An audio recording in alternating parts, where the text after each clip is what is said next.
Bismillahirrahmanirrahim. Assalamualaikum warahmatullahi wabarakatuh.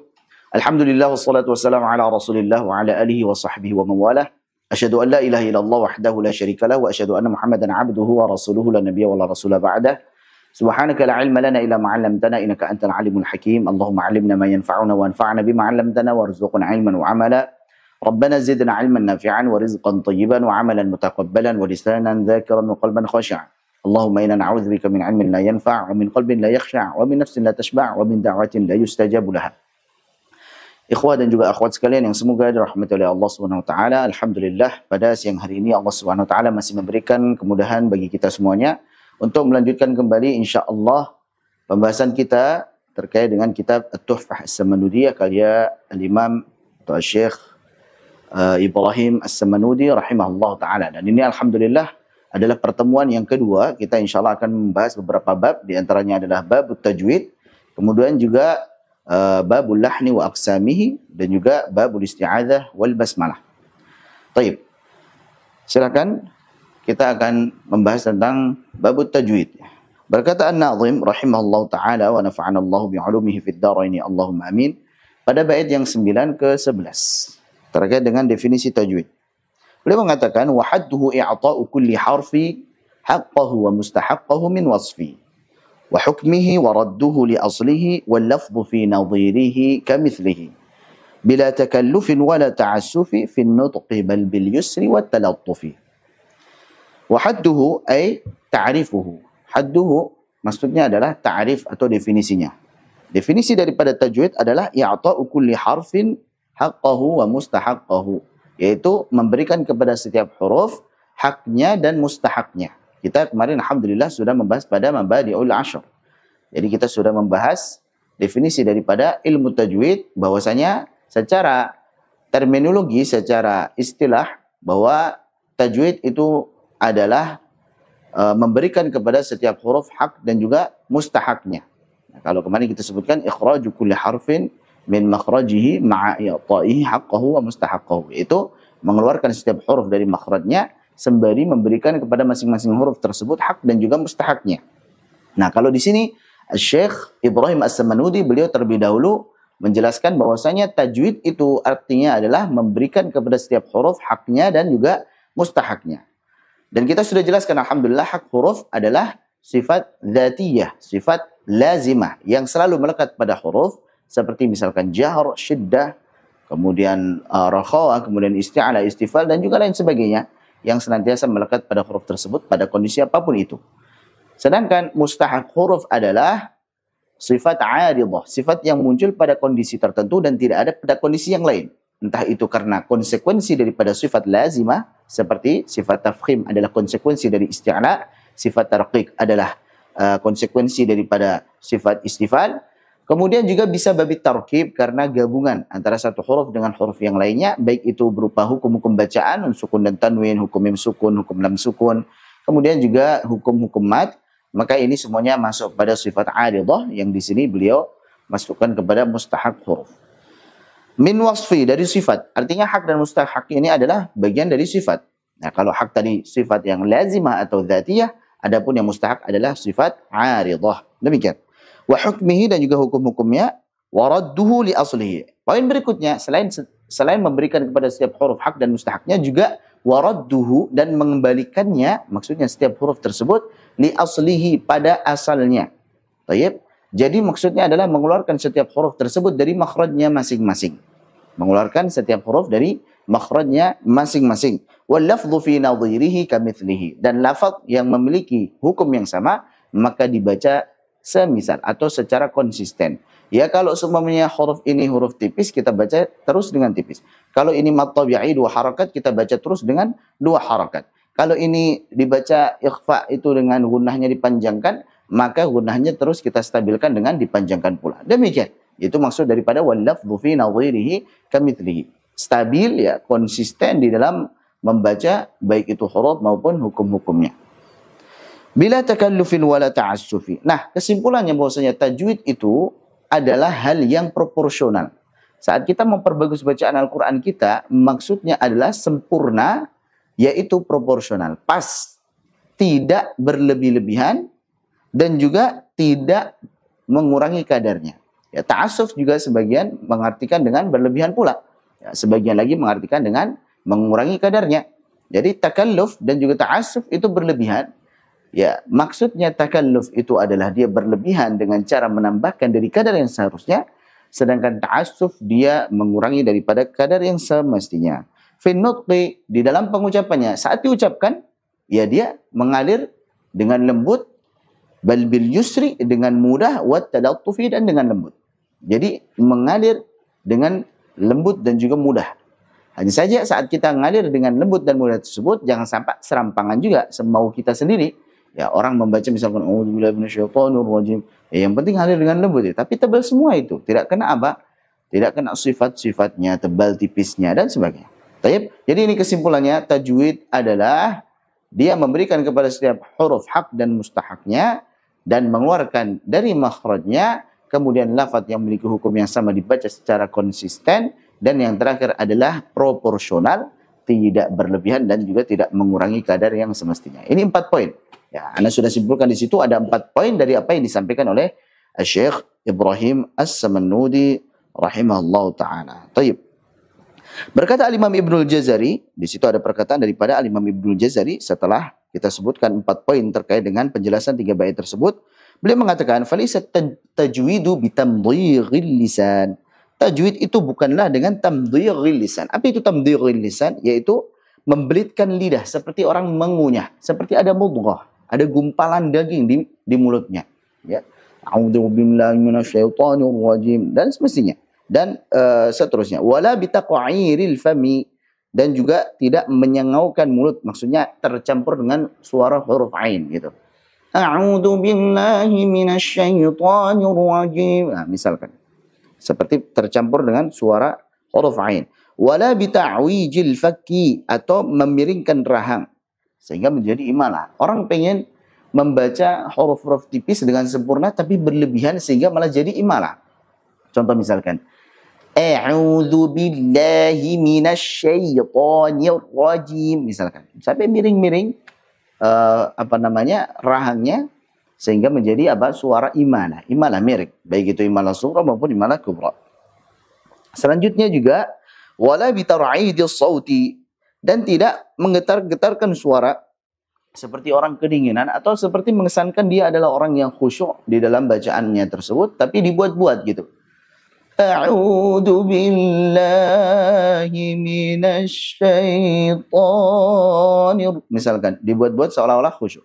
Kalau memang efek daripada khusyuk yang beneran, ya misalkan memang dia sedang membaca mentadabburi sehingga muncul rasa khusyah, takut kepada Allah, dia tadabburi menghayati sehingga suaranya putus-putus karena menahan tangis misalkan, maka ini tidak mengapa. Tapi kalau yang tasannu' dia buat-buat ya, sehingga suaranya itu bergetar-getar, maka ini yang terlarang. Ini aib. Berikutnya, tajwid juga bukan wala bitamtiti syaddi. Ya. Tamtiti syaddi maksudnya adalah memanjangkan tasydid bukan pada tempatnya. Ya. A'udzu billahi minasyaitonir rajim, misalkan. Jadi kepanjangan tasydidnya tidak perlu panjang-panjang, sifatnya tawassut ya, semestinya saja. Beda kalau nun tasydid dan mim tasydid kita panjangkan gunnahnya. Demikian. Wala bitaqati'il maddi, dengan memotong-motong mat. Ya, tajwid bukan memotong-motong mat. Orang dia pengen lengkok-lengkokkan bacaan tapi secara berlebihan sehingga matnya terpotong-potong. Idza jaa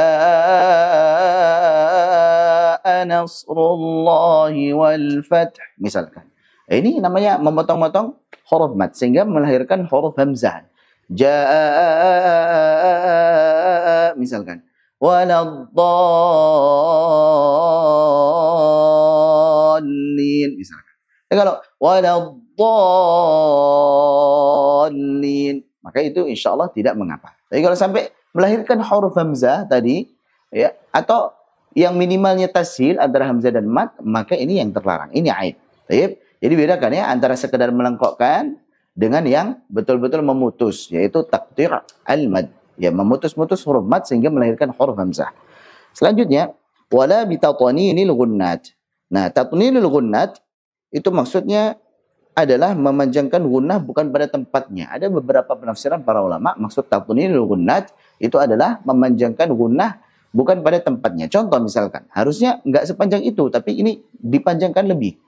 Alhamdulillahi Rabbil Alamin Ar-Rahmanir Rahim. Ini tatninul gunnat. Ada juga yang mengartikan tatninul gunnat adalah seperti tatninul dzubab. Sebagaimana kami tanyakan kepada guru kami, Syekh Hisham Abdul Bari, hafizallahu ta'ala, beliau mengatakan tatninul dzubab. Ya, seperti seperti itu. Misalkan innalladzina, misalkan. Nah, ini maka terlarang. Jadi tatninul gunnat maksudnya bisa jadi adalah memanjangkan gunnah bukan pada tempatnya, atau dia seperti suara kalau kita dengar suara lebah seperti itu. Wallahu a'lam bishawab. Wala bihasramatir ra'at, atau terlalu menekan huruf ra.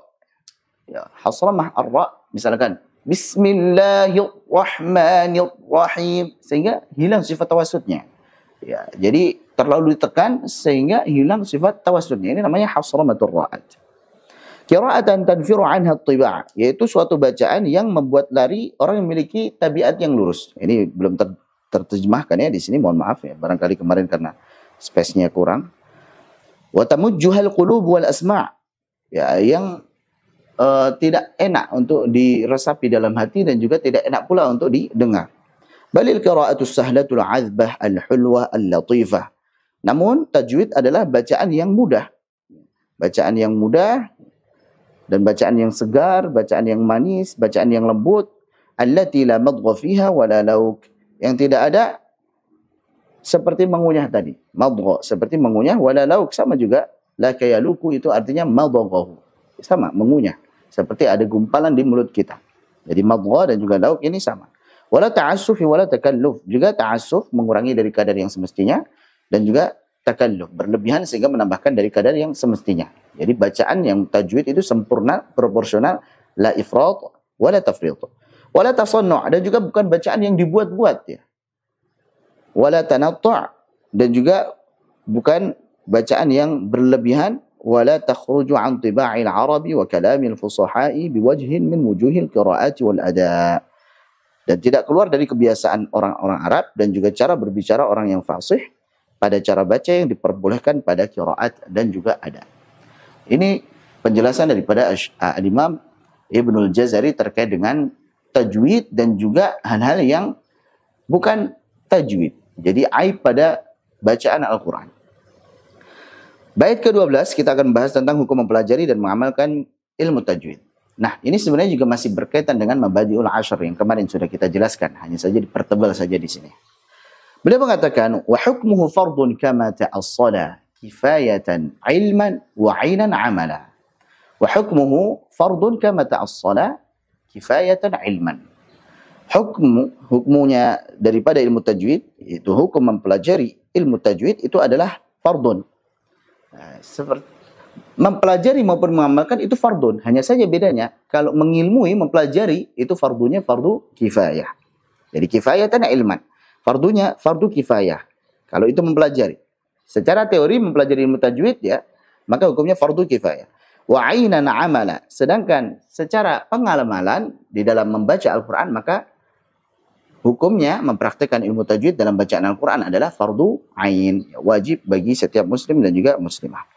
Terkait dengan mempelajari ilmu tajwid, kita bertafakuh di dalam agama ini, mempelajari ilmu tajwid, maka ini hukumnya fardu kifayah sebagaimana firman Allah Subhanahu wa taala, "Wa ma kana al-mu'minuna liyanfiru kaffah." Ya, tidak semestinya orang-orang mukmin itu semuanya pergi di medan perang. Seharusnya ada di antara mereka yang belajar. Falaula nafara min kulli firqatin minhum ta'ifatun liyatafaqahu fid din. Ya, selain ada yang berjihad, ada juga yang tafaqquh di dalam agama, pelajari agama. Karena Allah Subhanahu wa taala berikan dia kecerdasan, maka nikmat kecerdasan ini digunakan, disyukuri dengan cara belajar. Orang-orang yang diberikan kecerdasan ya bersyukurnya dengan cara belajar, dengan menjadi ulama, menjadi alim. Ya. Kalau dia hanya sholat ataupun puasa atau zakat, itu kebaikannya untuk dirinya sendiri saja. Tapi kalau dia belajar kemudian dia mengajarkan orang lain, kebaikannya meluas pada orang-orang lain. Nah, maka itu bedanya ya. Yang kuat fisiknya, yang punya bakat di dalam bela diri misalkan, dalam berpedang, berkuda, memanah dan sebagainya. Ya, mereka pergi ke medan jihad. Kemudian ada sebagian lagi yang seharusnya mereka tafaqquh fid din untuk mempelajari ilmu-ilmu agama. Ya. Intinya ini harus ada yang belajar. Artinya fardu kifayah. Kalau sudah ada yang belajar, maka gugur kewajibannya daripada yang lainnya. Baik. Poin yang kedua adalah tentang mempraktikkan kaidah ilmu tajwid di dalam bacaan Al-Quran, maka hukumnya fardu ain. Fardu ain wajib bagi siapa saja yang membaca Al-Quran. Siapa saja yang membaca Al-Quran, seorang muslim dan muslimah wajib untuk mentajwidkan Al-Quran. Bahkan di bagian muqaddimah secara tegas beliau menyampaikan bahwa siapa saja yang tidak mengamalkannya, padahal seharusnya ia mampu, maka ia berdosa. Sudah dijelaskan kemarin ya. Ya, man yatrukit tajwid fahuwa athimu. Barang siapa yang meninggalkan tajwid dalam bacaan Al-Qur'annya, tidak mempraktekkan tajwid dalam bacaan Al-Qur'an, maka dia berdosa.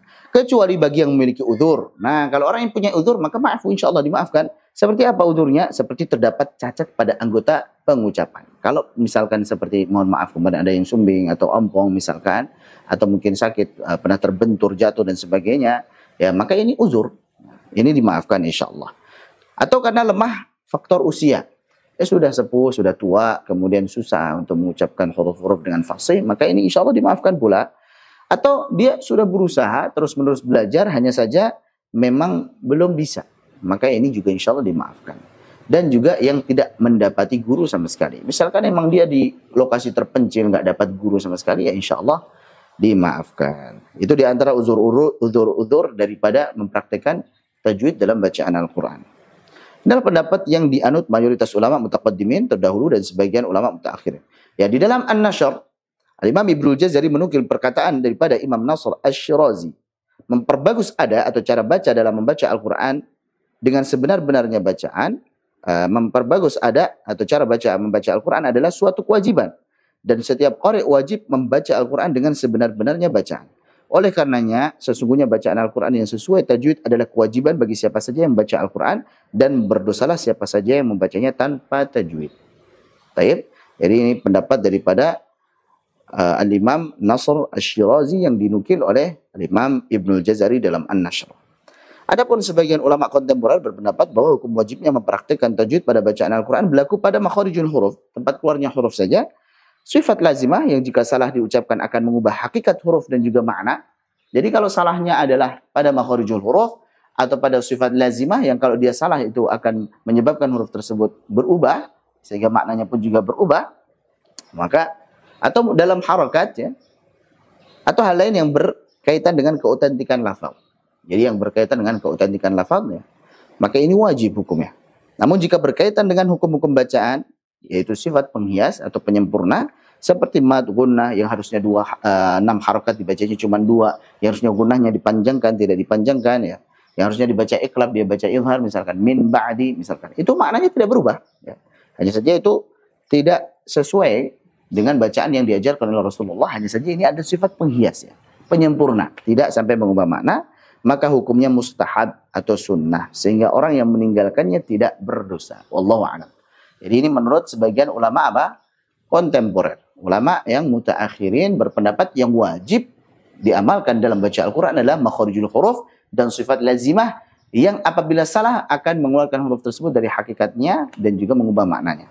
Tapi kalau yang penyempurna seperti tadi hukum-hukum bacaan, sukun dan tanwin, gunnah, mad dan lain sebagainya, maka ini hukumnya sunnah saat mempraktikannya. Baik, jelas ya insyaallah. Lanjut, bait ke-13 ke-14, tingkatan tempo membaca Al-Quran. Ini adalah tingkatan tartil, yaitu saat kita membaca Al-Quran, kita dituntut untuk membacanya dengan tartil, hanya saja ada tempo yang berbeda-beda. Ada lambat, ada sedang, ada cepat. Beliau mengatakan, wal hadru wa tadwiru ma'a tahqiqi, maratibul kulli 'ala tahqiqi. Wal hadru, ada hadar, tadwir, ma'a tahqiq, dan juga tahqiq, maratibil kulli, masing-masing tingkatan tersebut ala tahqiqi, harus dibaca dengan benar, maksudnya harus dengan tartil. Mau antum baca dengan hadar gampangnya dia cepat, mau baca dengan tadwir pertengahan, maksudnya sedang, tidak terlalu cepat, tidak terlalu lambat, mau baca dengan tahqiq, yaitu dengan lambat, maka semuanya tingkatan ini harus dibaca dengan tartil. Kenapa? Karena perintah untuk mentartilkan bacaan Al-Quran kita itu berlaku saat baca sedang, baca cepat, ataupun baca lambat. Semuanya berlaku. Jadi warattilil Qur'ana tartila, dan tartilkanlah Al-Qur'an setartil-tartilnya. Itu mau baca lambat, mau baca cepat, mau sedang, semuanya berlaku. Waqila, dan dikatakan, kalau dikatakan itu berarti bisa jadi yang mengatakan tidak diketahui siapa, atau yang kedua ini perkataannya dhaif, pendapat ini dhaif. Jadi antara dua ini, kalau enggak yang mengatakan tidak diketahui siapa, atau ini adalah pendapat yang dhaif. Wasit in tudawwir, bacalah dengan tempo tawassut. Wasit itu artinya baca dengan tempo tawassut. Ini kalau kita sedang membaca apa? Mat. Kalau membaca mat khususnya nanti adalah yang munfasil, yaitu mat jaiz munfasil dan juga mat silah tawilah. Jadi kalau kita baca Al-Quran dengan tempo tadwir, maka ketemu mat munfasil, yaitu jaiz munfasil dan silah tawilah, maka kita baca dengan tawassut 4 harakat. Jelas ya? Tayyib, ini menurut sebagian pendapat bahwa kalau baca mad jaiz munfasil atau silah tawilah dengan tempo tadwir, dengan tempo sedang, maka bacanya dengan 4 harakat. Wa atil muhaqqiqan. Nah, kalau baca dengan tempo tahqiq, dengan lambat, maka atil, bacalah dengan tempo tul, ya, dengan panjang tul, yaitu 6 harakat. Wa qasur bihadrin. Tayyib, wa qasur bihadrin. Dan kalau baca dengan tempo hadar, maka panjangnya dengan qasr, qasr 2 harakat. Tayyib, manfasal, pada mat yang munfasil, yang terpisah antara mat dan juga sebabnya. Baik itu mad jaiz munfasil maupun mad silah tawilah. Mafhum ya insyaallah. Baik. Yang pertama terkait dengan tempo membaca Al-Qur'an, ini senada dengan perkataan Al-Imam Ibnu Jazari dalam Thayyibatun Nashr. Beliau mengatakan wa yuqra'ul Qur'anu bitahqiqi ma hadirin wa tadwirin wa kullun muttaba'. Al-Qur'an itu biasa dibaca dengan tempo tahqiq, lambat. Hadirin wa tadwirin, bisa juga dengan hadar, cepat, wa tadwir, dan juga dengan sedang. Wa kullun muttaba', tapi semua tadi mau lambat, mau cepat, mau sedang, semuanya muttaba', harus ittiba', harus mengikuti cara yang sudah diajarkan, yaitu membacanya dengan tartil. Warattilil Qur'ana tartila. Husni sautin biluhunil arabi, disertai dengan suara yang bagus, memperbagus suara. Biluhunil arabi, dengan lahan, maksudnya dengan lahjah, dengan suara orang Arab, cara baca orang Arab. Baik, jadi luhun yang merupakan jamak dari lahan itu beda dengan lahan yang jamaknya alhan. Jadi lahan sama. Ya, lahan artinya kekeliruan atau kesalahan, jamaknya alhan, maka ini artinya adalah kekeliruan. Ada lahan jali, lahan khafi. Tapi kalau lahan yang jamaknya adalah luhun, maka ini maksudnya adalah lahjah, cara baca, cara pengucapan orang Arab, murattalan, yang ditartilkan, ya, bacanya harus tartil, mujawwadan, dan juga sesuai kaidah ilmu tajwid bil arabi. Nah, jadi tingkatan pertama adalah hadar. Apa itu hadar? Yaitu tempo cepat namun tetap menyempurnakan huruf, harakat, dan juga hukum-hukum bacaannya, serta tidak mengurangi kadar yang seharusnya atau ikhtiras. Boleh baca cepat, tapi syaratnya tetap sempurna. Nggak boleh ikhtilas, karena biasanya kalau lagi baca cepat itu nanti ada yang ikhtilas. A'udzubillahi minasyaitonirrajim, ada yang ngegas, gitu kan? Bismillahirrahmanirrahim. Nah, itu salah, itu ikhtilas, mengurangi kadar huruf, mengurangi kadar harakat. Baik, atau mengurangi panjangnya misalkan. Ya, harusnya dipanjangin, tidak dipanjangin. Atau harusnya gunahnya dipanjangin, tidak dipanjangin pula. Innalladzina amanu wa 'amilus solihati. Ini salah harusnya. Innalladzina amanu wa 'amilus solihati lahum ajrun ghairu mamnun misalkan. Baik, ini contoh daripada bacaan hadar. Boleh. Dan ini biasa dipakai tempo ini saat memurojaah hafalan Al-Qur'an atau saat sedang mengejar target mengkhatamkan Al-Qur'an di bulan Ramadan. Ya, namanya lagi murojaah, ya, ngejar supaya pengen cepat setoran, maka kita boleh baca dengan tempo hadar, cepat. Atau saat seperti sekarang ini, bulan Ramadan, kita pengen mengejar satu hari misalkan 10 juz, pengen 3 hari sekali khatam, maka bacanya dengan hadar. Nggak bisa baca dengan tahqiq gitu.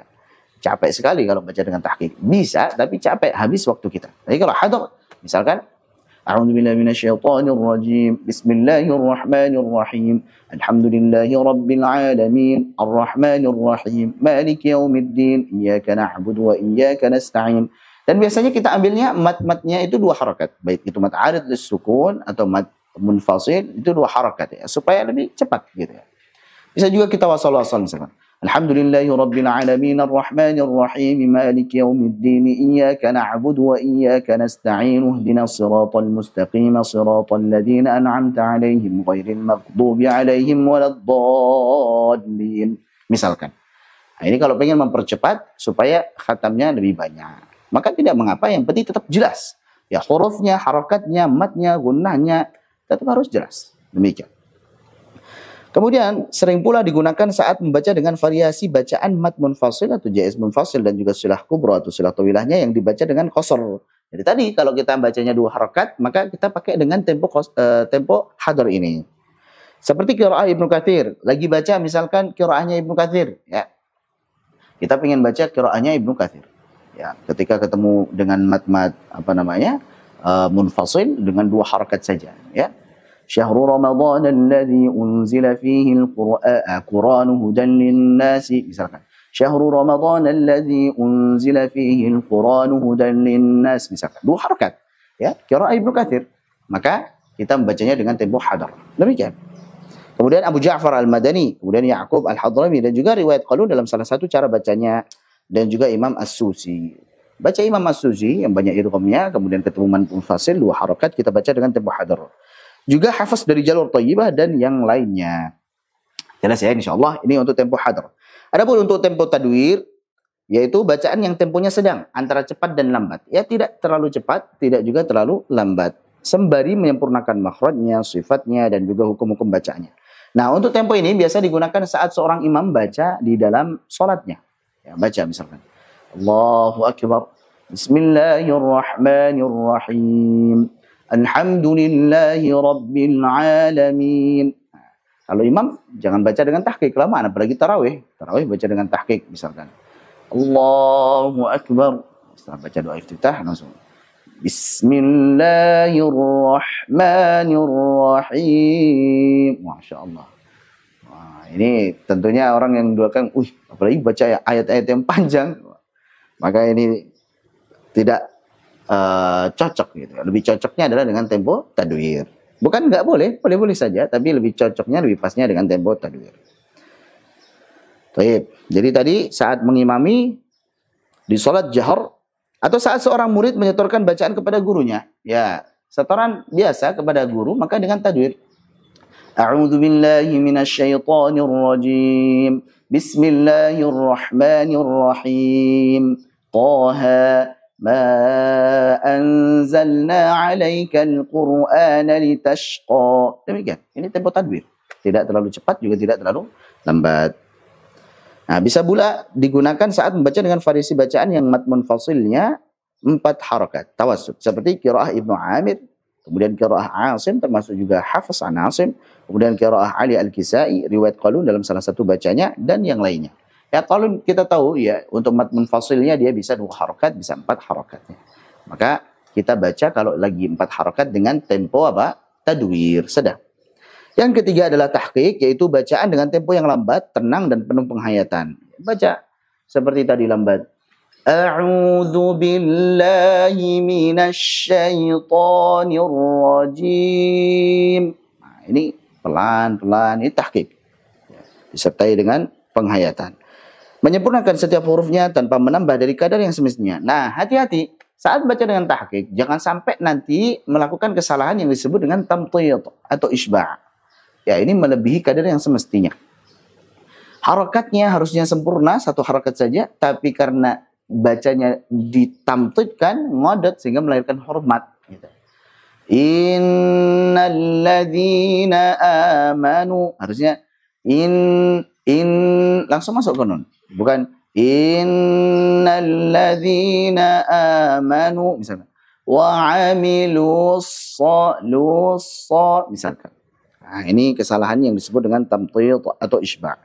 Tempo ini biasa digunakan pada proses belajar mengajar. Seorang guru nalkin muridnya supaya sempurna, bagus setiap hurufnya, harakatnya, sifat-sifatnya, hukum-hukumnya, waqaf tidaknya, maka dengan tempo tahqiq ini. Ini cocok buat proses belajar mengajar.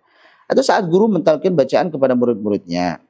Atau bisa pula digunakan saat membaca dengan variasi bacaan yang mat munfasilnya itu dibaca dengan tul atau isba'. Seperti qiraah Hamzah, riwayat Warsh, dan juga seluruh jalurnya kecuali Al-Asbahani dan yang lainnya. Jadi kalau baca dengan qiraah Hamzah dan juga riwayat Warsh, kecuali yang dari jalur Al-Asbahani, maka membacanya dengan tempo tahqiq. Ini semuanya bukan suatu keharusan ya, tapi biasanya. Taib, jadi perlu dipahami yang kita sampaikan tadi, baca dengan tempo hadar saat membaca dengan mad munfasilnya yang dibaca qasar misalkan, baik itu Ibnu Katsir atau Abu Ja'far atau As-Susi dan lain sebagainya. Ini bukan suatu keharusan, tapi yang cocoknya begitu gitu. Atau saat murojaah tidak harus dengan hadar, bisa jadi murojaah dengan tahqiq enggak masalah gitu. Jadi itu bukan suatu keharusan, tapi biasanya cocoknya seperti itu. Wallahu a'lam bishawab. Selanjutnya, sekarang kepada timbangan huruf. Bait ke-15. Wajazatil anghamu bil mizani wadi'uhu Musa awil khaqani. Jadi boleh untuk melakukan bacaan Al-Quran, namun tetap harus menjaga timbangannya. Bil mizan, harus ada timbangan yang kita jaga. Harus takaran yang pas. Tidak boleh melebihi ataupun mengurangi dari yang semestinya. Wadi'uhu, pencetusnya daripada timbangan huruf tersebut adalah Musa awil khaqani, yaitu Abu Zahim Musa bin Ubaidillah al-Khaqani. Ya, beliau adalah seorang yang pertama kali diduga mengarang kitab tajwid yang berbentuk nazam. Ya, disebut dengan qasidah ra'iyah atau qasidah Abi Muzahim al-Khaqani allati qalaha fil qurra'i wa husnil ada. Ya. Jadi ini beliau adalah yang pertama kali mengarang buku di bidang ilmu tajwid yang beliau namai dengan qasidah Abi Muzahim allati qalaha fil qurra'i wa husnil ada. Beliau meninggal pada tahun 325 Hijriah, dan buku beliau ini disyarah oleh Imam Abu Amr Ad-Dani rahimahullah ta'ala. Baik. Beliau mengatakan, Abu Muzahim al-Khaqani mengatakan, zinil harfa la tukhrijahu an haddi waznihi, fa waznu hurufi dzikri min afdalil birri. Zinil harfa, timbanglah huruf. Jadi harus pas timbangannya, harus pas takarannya. Jangan berlebihan, jangan juga mengurangi. La tukhrijahu an haddi waznihi. Jangan engkau keluarkan dia dari batasan timbangannya. Ya harusnya segini, jangan dikeluarin dari batasannya. Fawaznu hurufi dzikri min afdalil birri. Maka mengucapkan huruf dengan timbangan yang tepat ini termasuk di antara kebaikan yang paling utama. Jadi kita membaca Al-Qur'an, huruf-hurufnya pas, timbangannya tepat, tidak berlebihan juga tidak kurang, maka ini termasuk daripada kebaikan yang paling utama, dan tentunya memiliki ganjaran yang besar di sisi Allah Subhanahu wa taala kalau bacaan Al-Qur'an kita itu bagus. Demikian pula perkataan daripada Imam Alamuddin As-Sakhawi rahimahullahu taala di dalam Nunia As-Sakhawi. Beliau mengatakan lil harfi mizanun fala taku taghiyan fihi wa la taku muqsiral mizani. Lil harfi mizanun. Huruf itu memiliki mizan, punya takaran, punya timbangan. Fala taku taghiyan fihi, maka jangan engkau menjadi orang yang berlebihan di dalam timbangan huruf tersebut. Jangan sampai tamtid tadi, jangan sampai menambahkan kadarnya. Wala taku mukhsiral mizani, jangan pula engkau kurangi apa? Timbangannya. Jangan sampai engkau ikhtilas, mengurangi kadar yang semestinya. Demikian.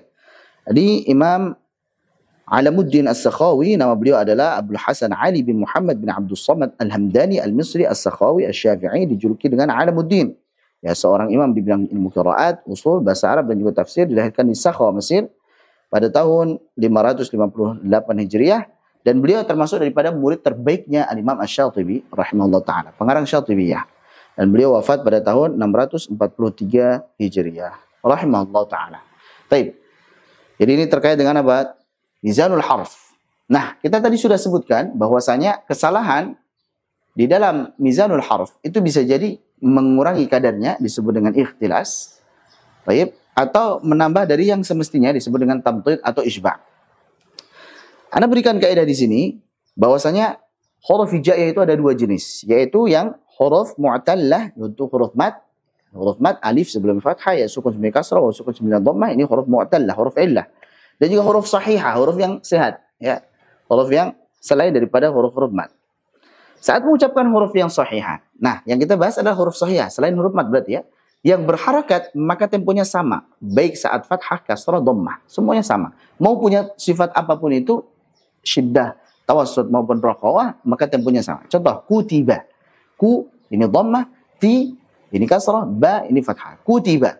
Ini temponya sama semuanya. Kalau huruf sahihah dalam kondisi berharakat, baik itu dhammah, kasrah maupun fathah, maka temponya semuanya sama. kutiba. Ya, tanpa peduli ini sifatnya misalkan rokhawah, berarti harus panjangkan dulu misalkan sa. Nah, enggak. Kalau berharakat langsung sa. Baik. La, bukan la. Baik. Kalau yang syiddah a, begitu juga a, la, sa, i, li, si, bukan a, la, sa, bukan demikian. Kalau berharakat temponya sama semua. Mafhum ya? Tapi kalau sukun maka berbeda-beda sesuai dengan sifatnya, apakah dia itu syiddah, apakah tawassut, apakah rokhawah. Jadi kalau sukun, konsekuensi daripada sifat-sifat ini berdasarkan mengalir atau tidaknya suara, maka untuk syiddah dia tidak mengalir saat sukun. A, I, U. Nah, huruf-huruf ajin, qatin, bakat, maka tidak dialirkan suaranya. Bukan A, tapi A. Sudah habis. Baik. Kemudian yang tawassut ngalir sedikit. Al, A, M, Ar, An. Ngalir sedikit. Jangan tanya berapa harakat. Ini bukan pembahasan berapa harakat nih. Ya. Jadi untuk berapa harakat untuk yang hidup. Ini sukun ini. Sukun ya konsekuensi daripada sifat tawassut tadi. Yang rokhawah panjangnya lebih daripada apa? Tawassut. As, ah, al, au, dan lain sebagainya. Ai, au. Hanya saja perlu dipahami bahwasanya tidak semua huruf rokhawah itu aliran suaranya pada tingkatan yang sama. Ya terkadang ada yang kayaknya lebih panjang nih. As. Tidak kalau tidak sepanjang as tadi misalkan, atau tidak sepanjang misalkan. Tapi kaidah berikutnya yang perlu kita ketahui juga bahwa aliran suara yang ada pada huruf-huruf rokhawah yang pasti lebih panjang daripada aliran suara yang ada pada huruf tawassut. Jadi as lebih panjang daripada al. Baik, lebih panjang daripada lebih panjang daripada an. Baik, hanya saja untuk huruf-huruf rokhawah semuanya bukan pada tingkatan yang sama. Kadang ada yang kayak lebih panjang sedikit, tapi intinya dia lebih panjang daripada tawassut. Dan itu semuanya didapat dengan talaqi. Mafhum ya insyaallah? Baik. Nah, kesalahan di dalam mengucapkan huruf berharakat. Baik, kita kembali tadi, kalau yang berharakat temponya sama, ya baik saat harakat fathah kasrah dhammah, kesalahan saat mengucapkan huruf berharakat ada dua, yaitu ikhtilas dan juga apa? Tamtid. Kita sudah jelaskan tadi. Ikhtilas itu ngegas, ya, mengurangi kadar yang seharusnya. Contoh misalkan wa kana Allah, baik, wa kana Allah. Ya, ini harusnya wa kana Allah, bukan wa kana Allah. Atau bismillah harusnya bismillah. Demikian. Ini ikhtilas. Kalau tamtid dia menambahkan kadar yang seharusnya. Contoh misalkan faman ya'mal inna ghammah, ini namanya tamtid atau isbah. Mafhum ya? Baik. Lanjut, sekarang rukun tajwid bait ke-16 dan 17. Beliau mengatakan arkanuhu ma'rifatul makhariji kadha sifati thumma ahkamin taji wa hakadha riyadatun wal akhdhu an afwahi 'arifihi khamsatun ta'in. Arkanuhu, rukun-rukun tajwid yang pertama adalah ma'rifatul makhariji, mengetahui tentang tempat-tempat keluarnya huruf. Jadi mengilmui tentang tempat-tempat keluarnya huruf. Kada sifati, juga mengilmui tentang sifat. Thumma ahkamin taji, kemudian mengerti tentang apa? Hukum-hukum yang datang. Taji, taji'u. Ada hamzahnya tapi dibuang. Baik. Jadi yang merupakan rukun tajwid pertama adalah kita mengilmui terlebih dahulu makharijul huruf, sifatul huruf, kemudian ahkamut tajwid. Wa hakadha riyadatun.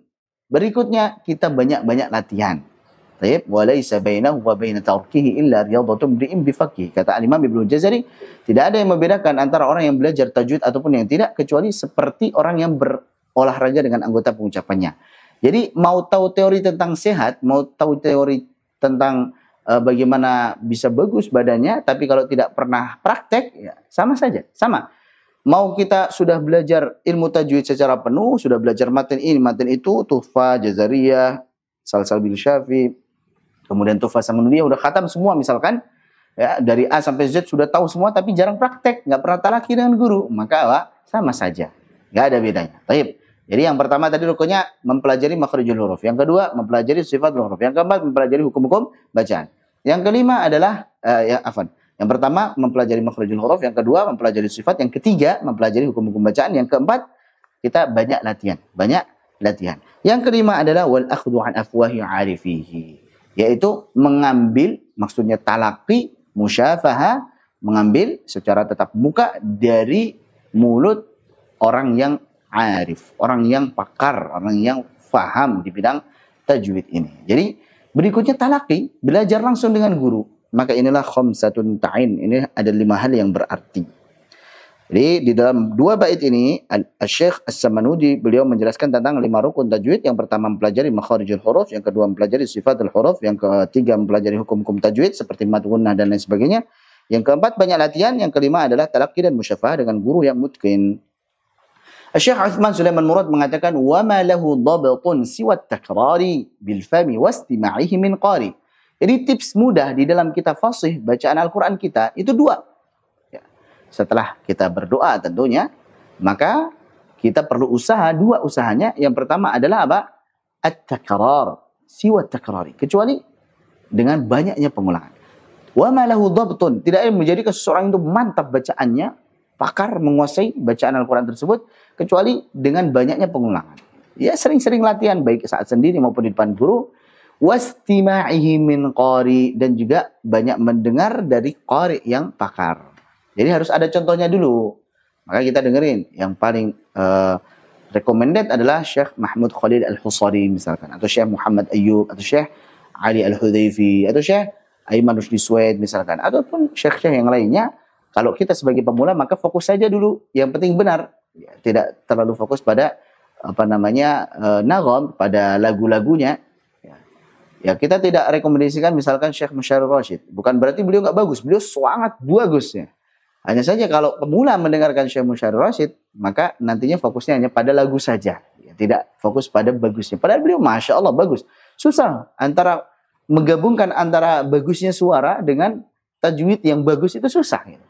Bagaimana beliau bisa mengaduk-aduk perasaan kita dengan apa? Dengan lagunya Masya Allah dan juga tajwidnya yang mantap. Ya.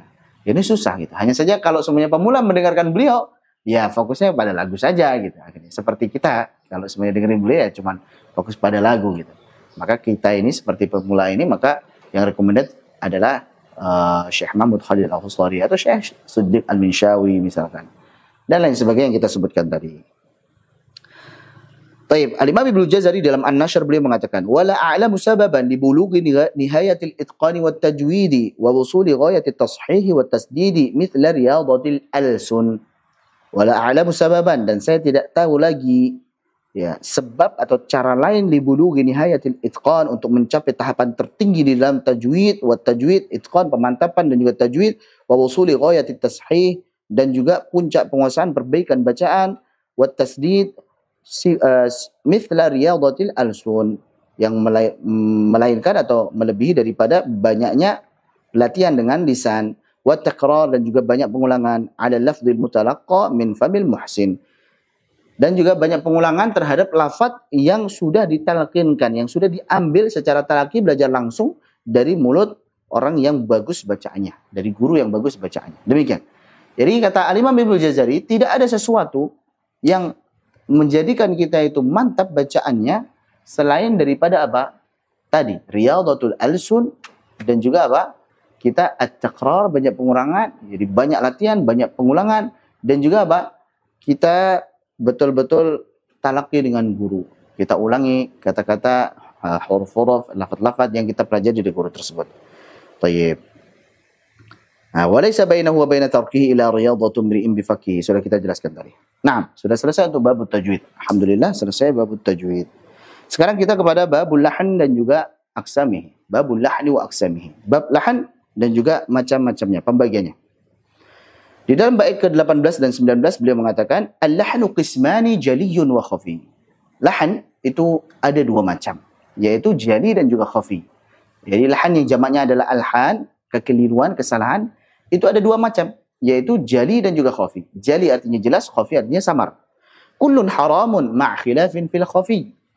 Semuanya tadi, mau jali mau khafi, dia hukumnya haram, enggak boleh. Kalau kita salah, mau yang jelas maupun yang samar, itu hukumnya haram. Walaupun ada khilaf di dalam kesalahan yang khafi. Ya, lahan khafi ada yang mengatakan makruh, tidak haram. Baik. Amal jaliyu fahuwa mabnan ghayyara. Adapun kesalahan yang jali, lahan jali, maka dia yang mengubah bentuk. Yang mengubah bentuk lafaz, entah itu yang berubah hurufnya, entah itu yang berubah harakatnya, ataupun kata itu sendiri gitu ya. Harusnya rahiman dia baca rahmanan misalkan. Jadi kalau semuanya yang berubah itu adalah bentuknya, mau itu hurufnya yang tadinya ta jadi ta ya, yang jadinya jim jadi kha misalkan, atau yang jadinya kasrah jadi dhammah, atau yang kata itu berubah gitu ya. Harusnya rajim jadi rahim misalkan. Ini adalah lahan jali, jelas. Kenapa? Dari bentuknya saja sudah ketahuan ini salah gitu ya. Tsumma al-khafiyyu, kemudian lahan khafi adalah ma'ala al-wasfi tara, yaitu kesalahan yang muncul pada wasf, pada sifat. Maksudnya adalah sifat penyempurna bacaan. Ya. Jadi lahan khafi yang muncul pada sifat penyempurna bacaan. Seperti harusnya panjang gunanya tidak dipanjangkan. Seperti harusnya panjangnya sekitar harakat tapi salah dalam pengucapannya. Ya. Dan lain sebagainya yang berkaitan dengan penyempurna bacaan. Namun itu semuanya adalah bacaan yang diajarkan oleh Nabi SAW. Hanya saja kesalahannya perlu dirinci. Ada yang jelas, ada yang samar. Baik. Kita lihat di sini. Definisi lahan. Berkata Syekh Abdul Fattah Al-Marsafi yang wafat pada tahun 1409 Hijriyah. Beliau mengatakan, wal maqsudu bihuna al-khata'u wal mailu 'anil shawabi fil qira'ah. Yang dimaksud dengan lahan di sini adalah al-khata', kesalahan, wal mailu, dan juga penyimpanan, 'anil shawab, dari yang benar, fil qira'ah, di dalam bacaan. Maksudnya bacaan Al-Qur'an. Yaitu kesalahan ataupun penyimpangan saat baca Al-Qur'an. Baik. Syekh Abdul Fattah Al-Marsafi, beliau namanya adalah Abdul Fattah bin As-Sayyid Ajami Al-Marsafi, seorang alim dan peneliti yang masyhur di bidang ilmu tajwid dan qiraat. Dia dilahirkan di desa Marsafa, Banha, Provinsi Qalyubiyah di Mesir pada hari Kamis Juni 1923 Masehi, dan wafat di Madinah pada hari Rabu 17 Jumadil Akhirah pada tahun 1409 Hijriyah. Dari Abu Darda radhiyallahu anhu, beliau berkata, sami'an Nabi sallallahu alaihi wasallam rajulan qara'a falahana faqala Rasulullah arshidu akhakum. Jadi Rasulullah SAW mendengarkan bacaan seseorang, kemudian orang tersebut melakukan lahan, kesalahan. Maka beliau pun akhirnya bersabda kepada para sahabat, arshidu akhakum, ajari ini saudara kalian, bimbing saudara kalian, ini salah nih bacanya. Baik. Al-Imam Abu Muzahim Musa bin Ubaidillah Al-Khaqani di dalam qasidah Ra'iyah beliau mengatakan, fa awwalu ilmi dzikri itqanu hifdhihi wa ma'rifatun bil lahni min fika id yajri fakun 'arifan bil lahni kayma tuzilahu fama lil ladzi la ya'rifu al-lahna min 'udhri. Beliau mengatakan, fa awwalu ilmi dzikri itqanu hifdhihi. Ilmu yang pertama kali harus ditekuni adalah apa? Memantapkan hafalan. Jadi kalau kita sudah hafal Al-Quran, kita mantapkan hafalannya. Kenapa? Karena memantapkan hafalan itu wajib, menambah hafalan itu sunnah. Ya, kalau kita udah punya hafalan ya harus dimantapkan, harus dimurojaah supaya mutqin. Itu yang wajib. Kalau nambah hafalan itu sunnah. Makanya jangan sampai kita lebih semangat nambah hafalan daripada murojaah. Murojaah itu berat, lebih susah daripada sekedar nambah. Nambah itu lebih mudah. Ya, kita sering sampaikan ya bahwasanya kita alhamdulillah diberikan taufik oleh Allah untuk menghafal Al-Quran, dan itu bukti cinta kita kepada Allah SWT dan kalam Allah. Tapi ingat, ya, cinta harus dijaga dengan kesetiaan. Maka setianya tersebut harus dengan murojaah. Maka kita harus murojaah hafalan Al-Quran kita, bukti bahwasanya kita itu setia dengan apa yang kita cintai tersebut. Demikian. Wa ma'rifatun bil lahni min fika idh yajri. Nah, di sini pakai wa, artinya ini beriringan. Selain juga memantapkan hafalan, juga sekaligus mengetahui tentang lahan yang bisa jadi terjadi dari mulut kita saat kita membaca Al-Quran. Fakun 'arifan bil lahni kayma tuzilahu, maka jadilah engkau orang yang mengerti, yang mengetahui tentang lahan, agar engkau tidak tergelincir padanya. Famanil ladzi la ya'riful lahna min udhri, maka tidak ada udzur bagi orang yang tidak mengetahui lahan. Demikian. Yang kedua, pembagian lahan. Lahan dibagi menjadi dua macam, yaitu jali dan khafi. Lahan jali adalah kesalahan yang jelas, yang terjadi pada bentuk kata. Sesuai namanya, dia disebut jali karena dia jelas. Jelasnya di sini maksudnya adalah bagi orang yang mengerti bahasa Arab. Minimal orang Arab atau orang non-Arab tapi tahu bahasa Arab. Tahu kalau ini salah nih. Ini harokatnya harusnya bacanya A, kok antum baca I. Ini harusnya hurufnya da, kok antum baca za, misalkan. Nah, maka ini lahannya jali, jelas gitu. Jadi bukan kesalahan yang jelas, ya, Jelas bagi siapa? Karena nanti bagi orang yang bodoh semuanya samar gitu. Orang belum bisa baca Al-Quran ya semuanya samar gitu. Maka maksud daripada kesalahan yang jelas adalah jelas bagi yang mengerti bahasa Arab yang bisa baca Al-Quran. Demikian ya. Baik. Ya, jadi dalam Salsabil Asy-Syafi, Syekh Utsman Sulaiman Murad mengatakan amal jali fa khata'un fil mabna khalla bihi aw la yakhilul ma'na. Lahan jali itu adalah kesalahan yang terjadi pada mabna, pada bentuk kata, entah itu pada huruf, pada harakat atau pada kata itu sendiri. Ya, hurufnya berubah, harakatnya berubah atau katanya ganti dengan yang lain. Ini maksudnya adalah kesalahan jali.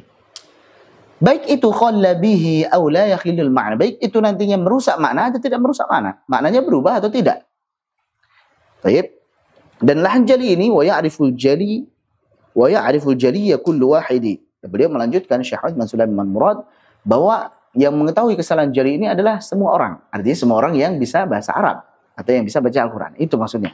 Bukan semua orang secara umum, tapi yang ngerti bahasa Arab ataupun bisa baca Al-Quran. Itulah lahan jali.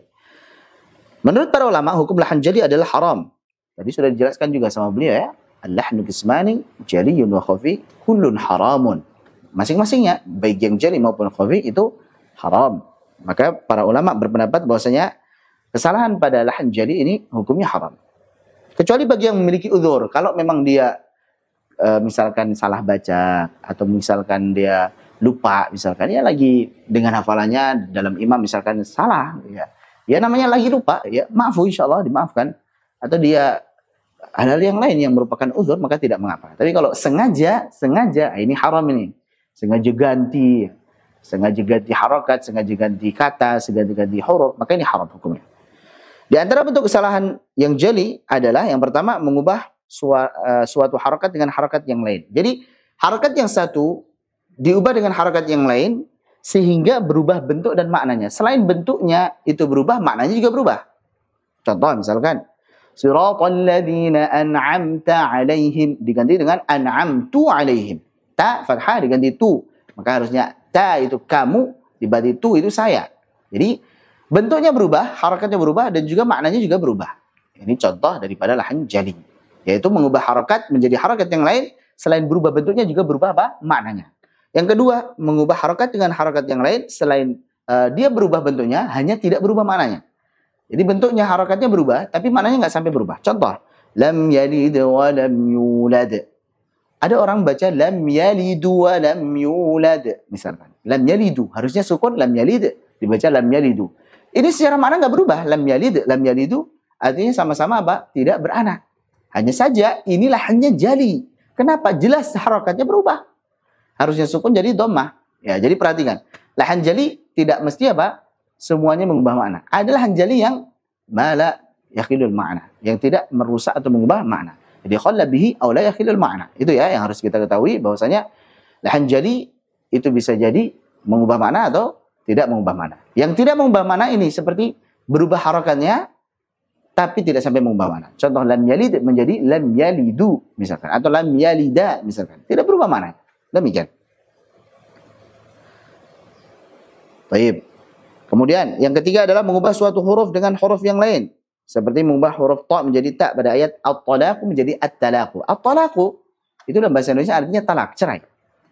Baik. Diganti dengan at-talaqu, kalau dibaca dengan ta maka artinya pertemuan. Nah, ini maka berubah maknanya. Jadi mengubah satu huruf dengan huruf yang lainnya dan mengubah makna. Yang keempat adalah mengubah suatu kata dengan kata yang lain. Seperti mengubah kata al-khabir dengan al-hakim. Contoh misalkan lagi lupa misalkan. Qala nabba'ani al-alimul khabir. Harusnya al-khabir diganti qala nabba'ani al-alimul hakim. Oh, itu salah itu. Orang yang bisa baca Al-Quran tahu. Ini bukan khabir ini. Ini hakim ini. Tapi karena apa? Lagi mamin mungkin ya. Akhirnya lupa. Ya sudah. Akhirnya salah baca. Maka ini lahan jadi. Lahan khafi adalah kesalahan yang samar yang terjadi pada lafaz sehingga menyelisihi urf qiraah. Menyelisihi urf qiraah dan tata cara yang telah diajarkan secara talaqi dengan guru serta mengurangi kesempurnaan bacaan Al-Quran.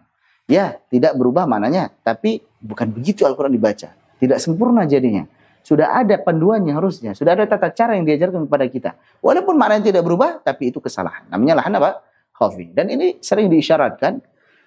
Misalkan kisah yang masyhur, Abdullah bin Mas'ud radhiyallahu anhu mendengarkan bacaan seseorang sampai pada ayat innamas shadaqatu lil fuqara'i wal masakin. Saat baca fuqara'i, dia tidak panjangkan lagi, hanya fuqara'i, 2 harakat saja misalnya. Maka beliau, sahabat Abdullah bin Mas'ud mengatakan, "Ma hakadha aqra'ani ya Rasulullah." Bukan begini cara Rasulullah membacakannya kepada saya.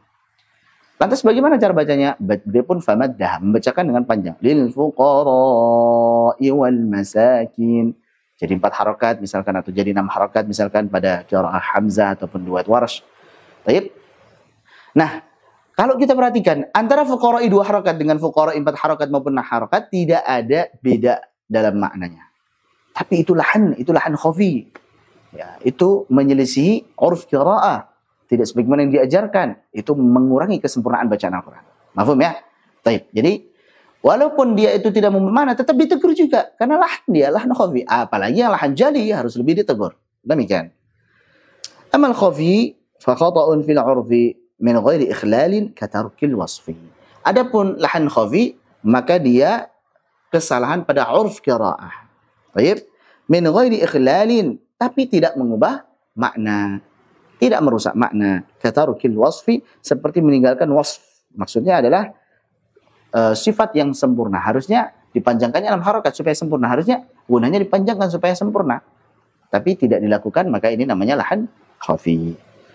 Dinamakan dengan lahan khafi karena kesalahan ini samar bagi mayoritas orang. Ya, bagi mayoritas orang samar. Ya. Baik, jadi bagi orang yang tidak belajar bahasa Arab ini samar. Bagi yang tidak belajar tajwid samar, nggak tahu ini salah, nggak tahu dia. Dan hanya diketahui oleh para ulama dan penuntut ilmu tajwid. Bahkan sebagian penuntut ilmu tajwid juga masih samar juga kalau dia belum mungkin misalkan. Makanya dia nggak tahu kalau ini salah atau tidak. Gitu. Sebagian perkataan Syekh Utsman Sulaiman Murad dalam Salsabil Syafi, la ya'riful khafi siwal mujawwidi. Tidak ada yang mengetahui kesalahan khafi kecuali orang yang bagus tajwidnya. Demikian. Tapi ingat ya, tadi jali dan khafi tadi, jali jelas tapi patokannya apa? Patokannya adalah orang yang bisa bahasa Arab atau bisa baca Al-Qur'an. Tapi kalau semuanya orang awam ya nggak bisa baca Al-Quran, nggak tahu bahasa Arab, semuanya jadinya apa? Khafi gitu ya. Padahal harusnya jali tapi jadinya khafi semuanya. Maka itu tadi patokannya harus jelas. Menurut para ulama, hukum lahan khafi adalah haram, namun sebagian berpendapat bahwa hukumnya makruh. Di antara bentuk lahan khafi adalah yang pertama, mengurangi kadar gunnah yang sempurna. Contoh misalkan, harusnya innalladzina atau min syarril waswasil khannas, dibaca min syarril waswasil khannas misalkan. Ini salah.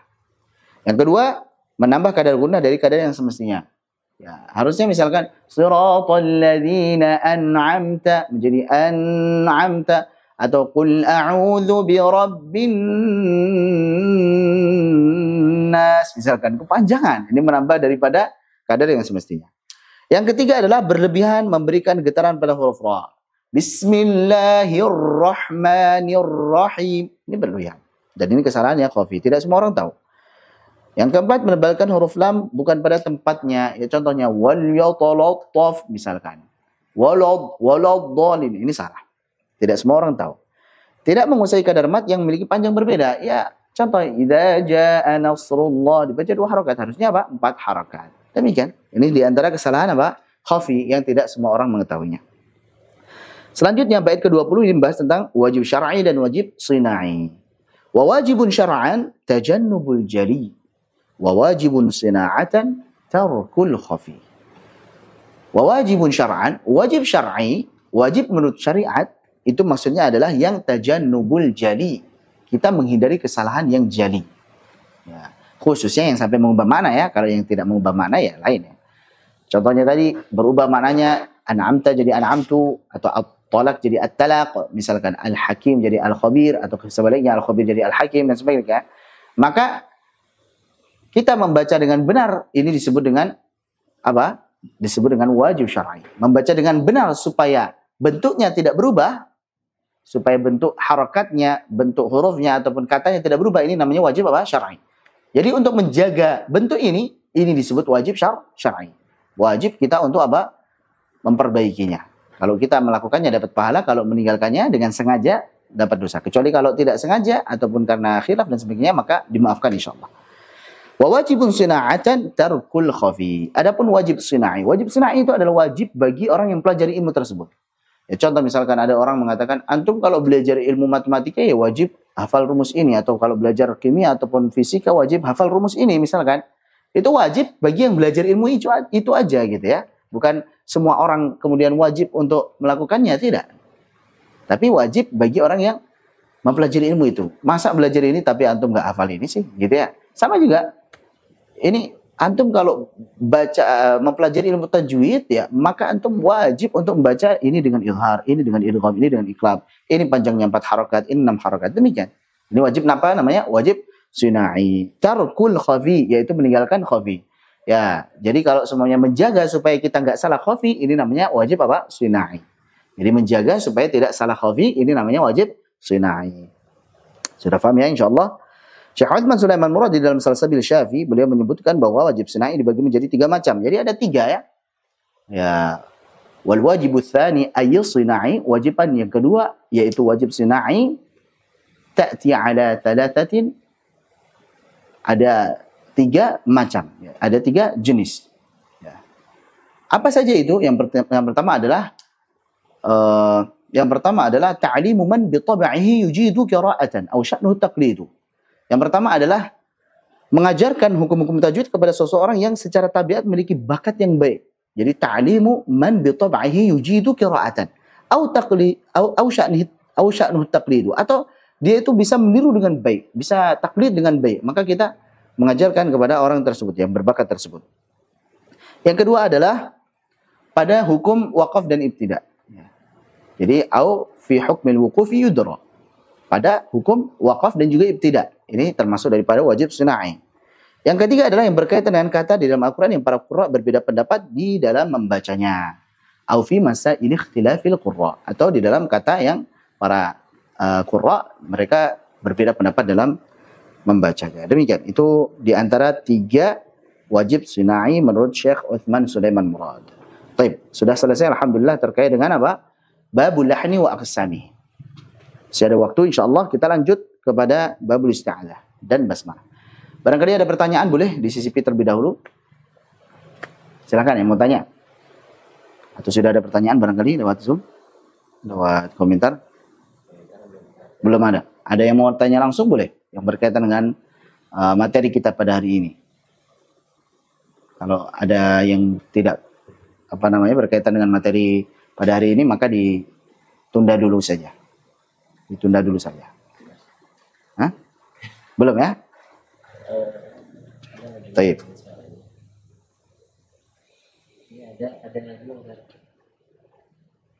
Mau tanya atau sudah diketik? Angkat tangan. Baik, silakan yang mau tanya. Tafadhal. Nah.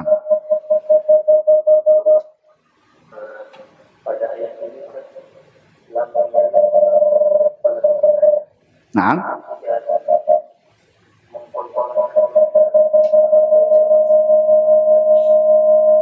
Baik, Afan nih suaranya feedback sebentar ya.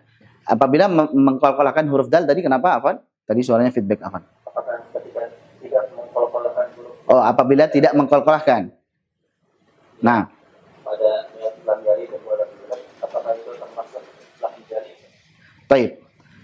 Wallahu a'lam bishawab. Jadi tidak mengkolkolahkannya itu barangkali maksudnya ke khafi ya. Karena pertama tidak semua orang tahu itu. Dan yang kedua tidak sampai mengubah makna. Jadi lam yalid, yang penting hurufnya dal ya. Lam yalid wa lam yulad misalkan. Seperti kalau kita ngomong biasa, itu tidak kita kolkolahkan kan? Lam yalid wa lam yulad gitu. Nah, ismu Ahmad misalkan. Masmu ismu Ahmad. Kita nggak ngomong ismu Ahmad gitu kan? Tapi orang fasih terdahulu zaman nubuwah mereka sudah mempraktekkan seperti qalqalah tersebut dalam kesehariannya gitu. Jadi Ahmad. Baik. Tapi kalau sekarang ya Ahmad dan sebagainya. Wallahu alam, barangkali itu maksudnya ke khafi. Ya, karena kita tidak semuanya tahu bahwasanya itu kesalahan kalau tidak mengkolkolahkannya. Wallahu a'lam bishawab. Begitu Syekh, dan juga tidak mengubah makna tentunya. Ada lagi?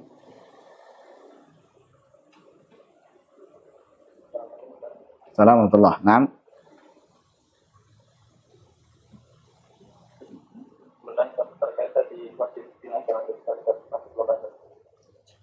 Wajib sina'i sama wajib syar'i. Taib.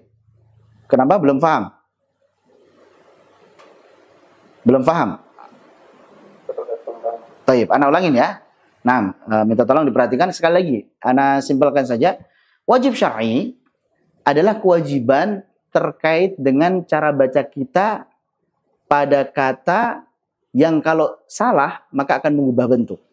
Jadi kita menjaga supaya ini bentuknya nggak berubah gitu. Itu namanya wajib syar'i. Mafhum ya? Ana ulangin lagi. Jadi wajib syar'i, wajib secara syariat adalah ya kita membaca kata tersebut dengan sempurna supaya bentuknya tidak berubah. Supaya bentuknya tidak berubah. Contoh misalkan tadi, yang berubah hurufnya. Misalkan ja jadi da misalkan, atau jadi kha misalkan. Ar-rajim jadi ar-rahim misalkan. Nah, ini makanya wajibnya wajib apa? Syar'i. Kenapa? Karena hurufnya jadi berubah. Atau harakatnya berubah. Seperti ar-rahmanur rahim. Ini wajib apa? Wajib syar'i. Mafhum ya? Karena berkaitan dengan perubahan bentuk. Atau katanya tersebut berubah gitu ya. Seperti yang tadi rajim rahim, harakatnya kemudian juga hurufnya. Hurufnya juga berubah. Kalau rajim dan rahim mungkin katanya sama, ya beda hurufnya. Sekarang yang katanya benar-benar berubah seperti hakim dan khabir gitu ya. Ghafur dengan ghaffar misalkan. Itu betul-betul berubah. Mafhum ya? Itu namanya wajib apa? Syar'i. Kalau wajib sunai itu terkait dengan kewajiban kita untuk menjaga lafaz supaya tidak salah di dalam kesalahan yang khafi, yang penghias. Kesalahan yang penghias. Kalau yang tadi syar'i kita menjaga lafaz tersebut supaya nggak salah jali, supaya bentuknya nggak berubah. Kalau wajib sunai, wajib bagi yang pelajari ilmu tersebut, maka maksudnya adalah kita menjaga supaya lafaznya sempurna. Ya. Contoh misalkan innalladzina, panjangkan gunahnya, wajib bagi antum memanjangkan gunah, ini namanya wajib apa? Sinai. Paham ya? Tapi kalau tadi ar-rajim, wajib bagi antum membaca dengan jim, jangan sampai ha, itu wajib apa namanya? Syar'i. Paham ini bisa bedakan? Contoh lagi misalkan idza jaa nasrullah, wajib bagi antum untuk panjangkan 4 harakat, ini namanya wajib apa? Sinai. Kenapa? Karena berkaitan dengan kesempurnaan bacaan, berkaitan dengan apa? Sifat penghias. Mafhum ini? Insyaallah bisa difahami? Jadi wajib sinai adalah wajib bagi orang yang mempelajari ilmu tersebut. Tapi tidak sampai apa? Tidak sampai menjadikan orang yang melakukan kesalahan di dalamnya menjadi apa? Berdosa. Andipun berdosa bukan secara syariat maksudnya. Gimana ente nih? Masa master apa namanya fisika nggak tahu rumus ini misalkan ya? Itu contoh saja. Contoh saja. Allah a'lam bishawab. Coba insyaallah ada lagi? Nah. Waalaikumsalam warahmatullahi wabarakatuh. Tadi disebutkan ada 5 rukun tajwid dan di rukun yang kelima itu bertarafi dan bersahabat dengan guru yang miskin. Nah. Apakah musafaah dan tarafi dengan guru yang tidak miskin itu membatalkan rukun tajwid? Talaqi wal musyafah memang harus dengan guru yang mutkin. Hanya saja mutkinnya kan bertingkat-tingkat. Ya harus yang mutkin. Antum nggak bisa belajar dengan yang nggak mutkin kan? Mutkin itu artinya dia betul-betul tahu apa yang dia ilmukan tersebut. Ya nggak bisa kalau belajar dengan guru yang nggak mutkin, nggak bisa sih. Harus yang mutkin.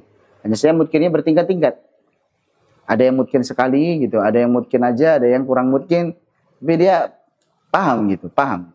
Jangan sampai nggak ngerti ilmunya tapi ngajar. Allah a'lam bishawab. Begitu saya.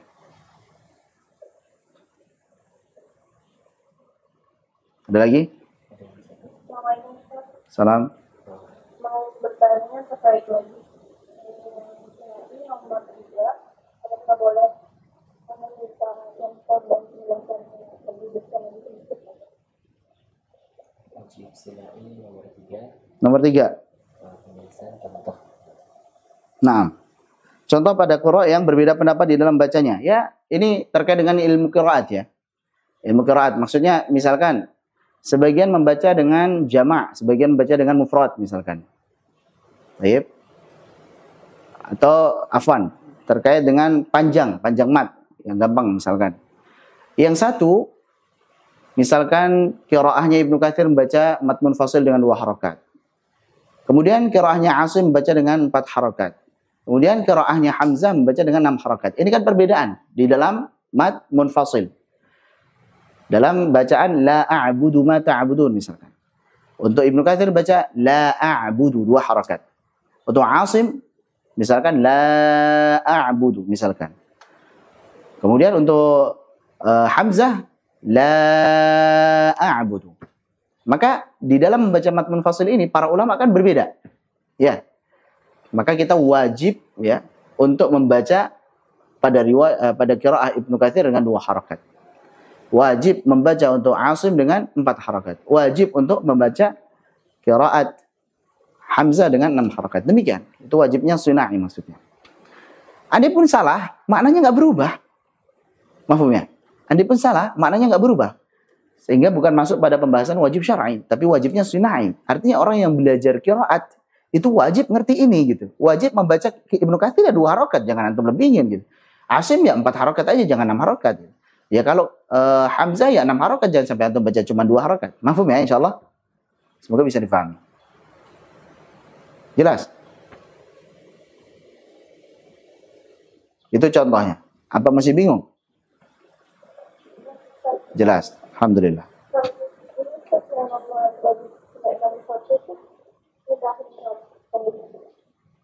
Wajib silai nomor 1. Nah, artinya mengajarkan hukum-hukum tajwid kepada setiap yang secara tabiat memiliki bakat yang baik. Baik. Ini sebenarnya tentang hukum-hukum tajwid itu sendiri, itu termasuk wajib sunai. Terkait dengan hukum-hukum tajwid sendiri, seperti hukum gunnah, seperti hukum mad, hukum lam sukun. Ya, itu semuanya wajib sunai. Mafhum? Jadi anak spesifikkan kepada hukum-hukum tajwid itu sendiri, itu adalah wajib sunai.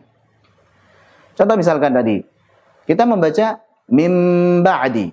Anggaplah iklabnya itu sendiri sebelum ada gunnah. Itu sudah wajib sunai. Antum kalau baca nun sukun ketemu ba, ya diiklabkan. Jangan sampai min ba'di. Jangan sampai jelas n-nya.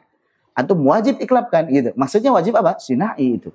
Kalau antum baca min pun, maknanya nggak berubah. Contoh lagi misalkan mad. Seperti tadi. Idza jaa nasrullah, baca 2 harakat saja. Itu kan hukum bacaan juga kan? Maka kalau antum baca cuma 2 harakat saja, ya, itu tidak berubah maknanya. Hanya saja itu wajib antum baca dengan wajib mutasil 4 harakat. Mafhum ya? Kemudian lam sukun ketemu ra misalkan.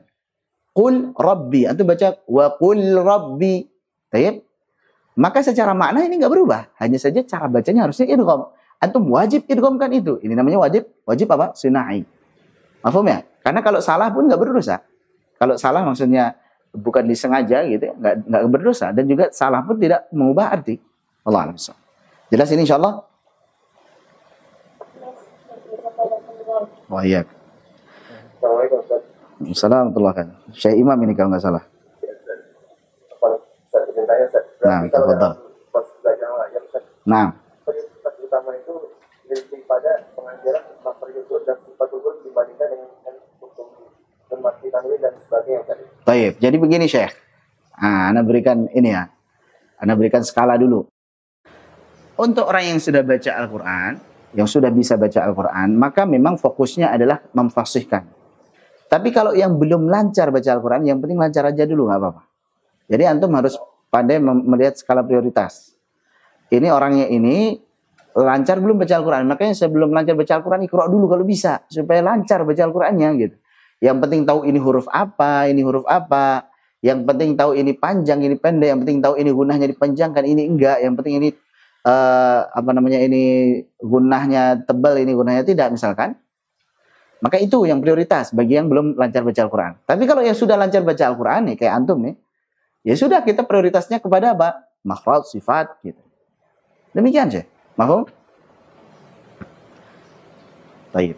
Jadi kita berbicara kalau seumpamanya yang sudah bisa baca Al-Quran, maka tentunya tahapannya ya dari awal fasahatul huruf, baru ahkamut tajwid, baru waqaf ibtida. Tapi kalau misalkan tamhidi, ya pemula sekali, yang penting bisa baca Al-Quran aja gitu. Belum terlalu fasih nggak apa-apa. Tapi kalau metode yang dibalik juga boleh, misalnya kita melihat kayaknya lebih mudah mengajarkan mematikan itu baru nanti makhluk hurufnya kayak gitu boleh. Boleh juga. Seperti orang, ya kita belajar Tuhfatul Atfal dulu lebih mudah ya kan. Boleh juga, nggak masalah. Sebagian ulama pun juga mereka berpendapat dibalik untuk pembahasannya hukum-hukum dulu boleh. Tapi nantinya kepentok pas lagi bahas ikhfa misalkan nih, gimana ikhfa ketemu huruf ini makhrajnya aja nggak tahu, ini sifatnya apa nggak tahu, tebal atau tipisnya nggak tahu misalkan. Nah, kepentok di situ bisa disisipin, boleh juga. Karena dalam Salsabil Syafi'i sendiri, Syekh Utsman Sulaiman Murad, urutannya beliau hukum-hukum non sukun dan tanwin dulu. Baru nanti makhraj, baru nanti sifat gitu. Jadi itu emang perbedaan pendapat para ulama, mau makhraj sifat dulu sebagaimana urutannya Al-Imam Al-Jazari yang runut dari fasahatul huruf akamatul jaid baru kemudian waqaf tidak, atau sebagian ulama berpendapat ya hukum-hukum bacaan dulu lah, tuhfatul atfal dulu, sehingga susunannya seperti Salsabil Syafi'i. Salsabil Syafi'i itu kalau kita belajar pertama ya terkait dengan isti'adzah basmalah itu bagus itu. Kemudian apa namanya terkait dengan hukum-hukum non sukun dan tanwin dulu gitu. Baru kemudian nanti makhraj dan sifat. Enggak masalah insyaallah. Nah.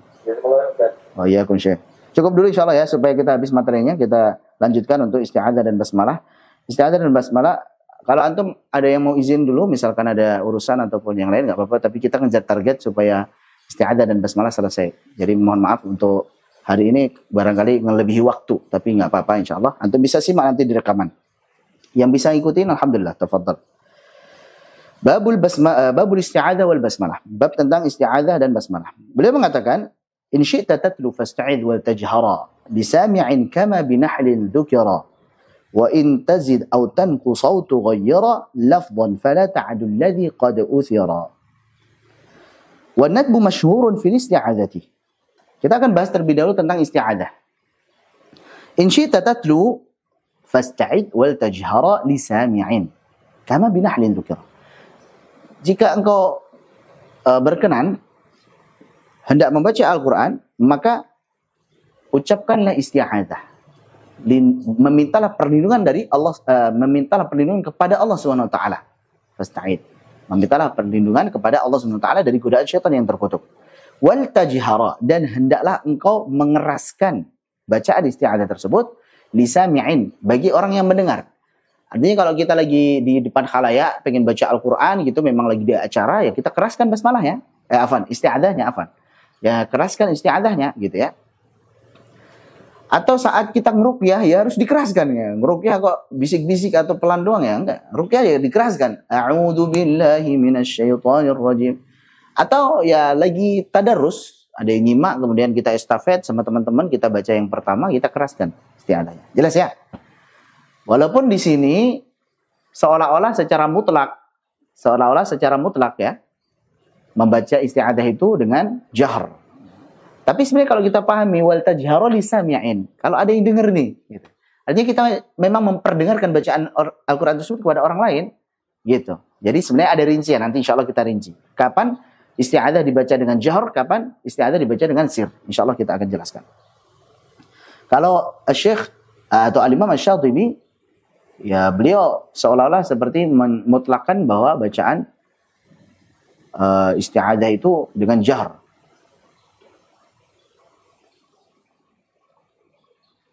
Ininya astagfirullah, Allahumma salli. Idza arata ad-dahra.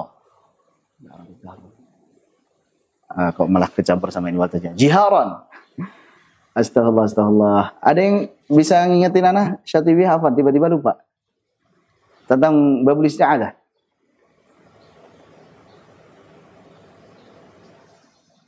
Idza aradta ad-dahra taqra'u fasta'id jiharan minasyaitani billahi musjala.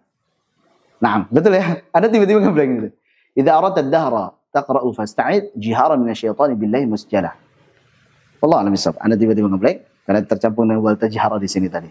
Ala kulli hal, Al-Imam Asy-Syatibi beliau secara mutlak seperti jiharan, dibaca jahr semuanya. Walaupun nanti yang lebih tepat adalah ada perinciannya, kapan dibaca jahr, kapan ada dibaca dengan sir. Lanjut, lisami'in kama binahlin dzukira, sebagaimana yang datang atau disebutkan di dalam surah An-Nahl, yaitu firman Allah Subhanahu wa taala dalam surah An-Nahl ayat yang secara spesifik ayat ke-98. Allah Subhanahu wa taala berfirman, "Fa idza qara'tal Qur'ana fasta'idz billahi minasyaitonir rajim." Apabila engkau hendak membaca Al-Qur'an. Di sini walaupun pakai fi'il madhi, tapi maknanya adalah litaqrib atau litahqiq. Kalau kamu mau baca Al-Qur'an ya, dekat-dekat mau baca Al-Qur'an gitu ya. Seperti kalau qad qamatis shalah, sungguh telah ditegakkan salat. Padahal belum salat, baru mau salat tapi udah berdiri gini, ya pasti mau salat ini gitu, atau dekat waktunya mau salat begitu. Mafhum ya? Jadi walaupun pakai fi'il madhi tapi ini belum terjadi. Fa idza qara'tal Qur'an, jika engkau hendak membaca Al-Qur'an, fasta'idz billahi minasyaitani ar-rajim. Maka mintalah perlindungan kepada Allah dari godaan syaitan yang terkutuk. Demikian. Wa in tazidahu tanqusaw tughayyara. Kalau lafaz daripada An-Nahl ayat 98 tadi kan cuman fasta'id billahi minasyaitonir rajim, sehingga menjadi a'udzu billahi minasyaitonir rajim. Demikian. Ini lafaz yang masyhur dan paling simpel. Tapi wa in tazid, kalau engkau itu menambahkan dengan lafaz yang lainnya, kita tambah dengan nama Allah Subhanahu wa taala, misalkan a'udzu billahi as-sami'il 'alim minasyaitonir rajim, atau a'udzu billahi as-sami'il 'alim minasyaitonir rajim min hamzihi wa nafthihi wa nafthihi, misalkan. Boleh juga. Au tanqus, atau engkau kurangi. Cuman a'udzu billahi minasyaitonir rajim atau a'udzu billahi misalkan. Au tughayyira, atau engkau ubah lafadznya fala ta'dul ladzi qad uthira, maka jangan sampai engkau melampaui batas dari apa yang telah ditetapkan secara mansur, secara ma'thur, maksudnya secara ma'thur sebagaimana di ayat, yaitu a'udzubillahi minasyaitonir rajim, fasta'id billahi minasyaitonir rajim. Wan nadbu masyhurun fil isti'adzati, dan nadb maksudnya mandub itu adalah sunnah, mustahab. Masyhur maksudnya hukumnya masyhur di dalam mengucapkan isti'adzah. Jadi mengucapkan isti'adzah menurut ulama, ya, menurut pendapat yang masyhur adalah hukumnya mustahab, sunnah, bukan wajib, tapi sunnah. Walaupun tadi datangnya dengan perintah fasta'id billah, tapi yang benar adalah sunnah. Wallahu a'lam. Definisi isti'adzah. Isti'adzah maknanya ista'adha yasta'idu isti'adzatan, memohon perlindungan. Sama dengan ta'awwadha yata'awwadu ta'awudan, memohon perlindungan kepada Allah Subhanahu wa taala dari godaan syaitan yang terkutuk. Jadi isti'adzah adalah lafaz a'udzubillahi minasyaitonir rajim. Adapun lafaznya ada beberapa redaksi, di antaranya adalah a'udzubillahi minasyaitonir rajim, ini yang paling simpel. Kemudian bisa juga a'udzubillahi samii'il 'alim minasyaitonir rajim, ya. Kita tambahkan dengan nama As-Sami' dan juga Al-Alim. Ini sebagaimana hadis yang diriwayatkan oleh Imam Tirmidzi dan juga Imam Ahmad. Juga bisa dengan tambahan min hamzihi wa nafthihi wa nafthihi. Min hamzihi, ya, dari bisikannya, wa nafthihi dari godaannya, wa nafthihi dan dari tiupannya. Jadi a'udzu billahi as-sami'il 'alim minasyaitonir rajim min hamzihi wa nafthihi wa nafthihi. Itu boleh.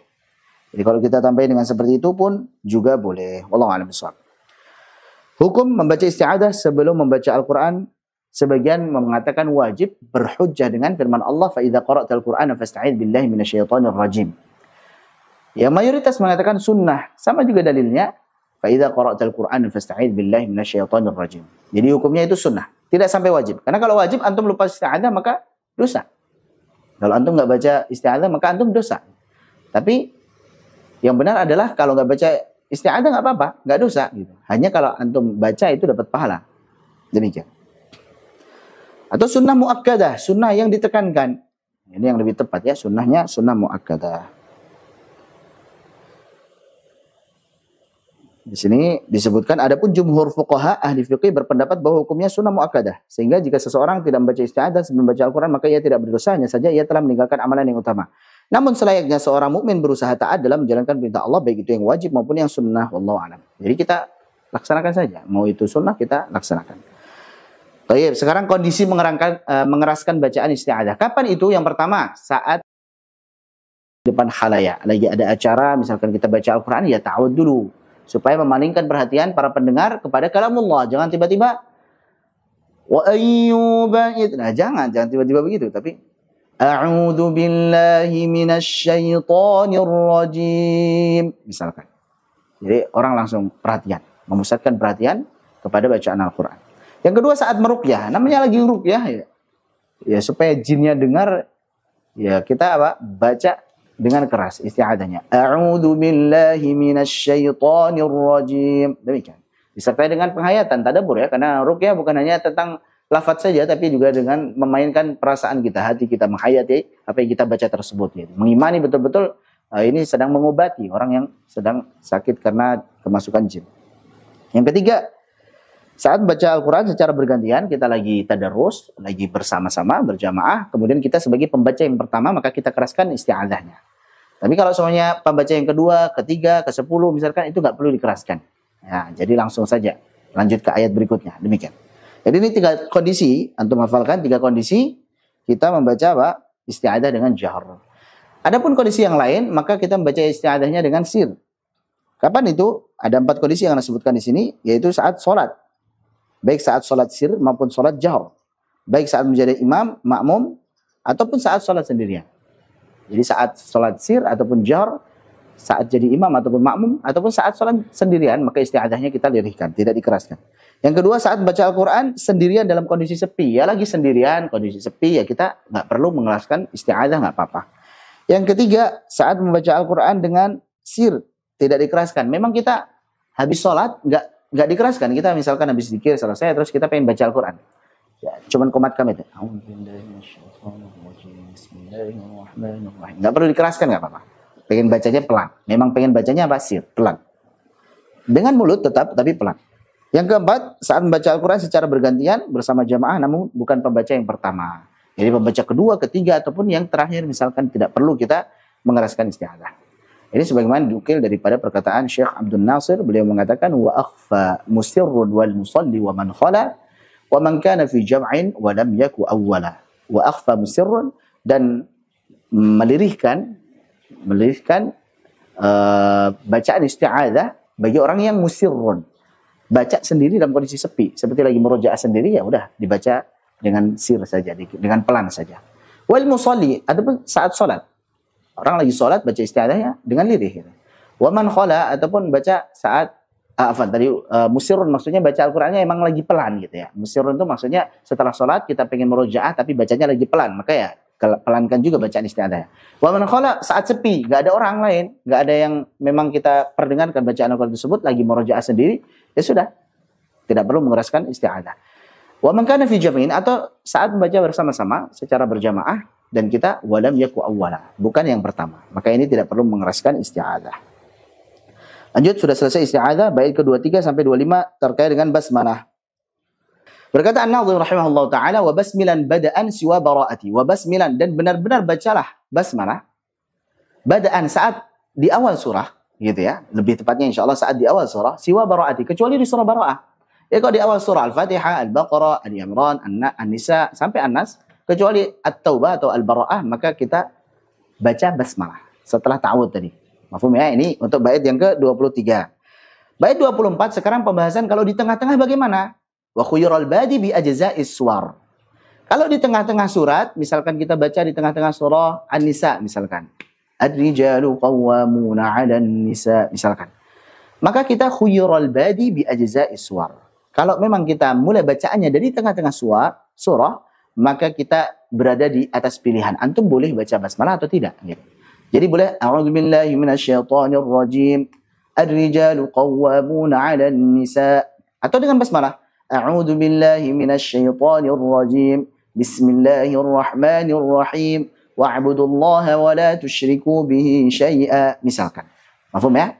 Ini kalau di tengah-tengah surat. Tapi kalau di awal surat tadi kita baca basmalah. Kalau di awal surat baca basmalah kecuali At-Taubah. Kalau di tengah-tengah surat maka boleh milih apakah dengan basmalah atau tidak.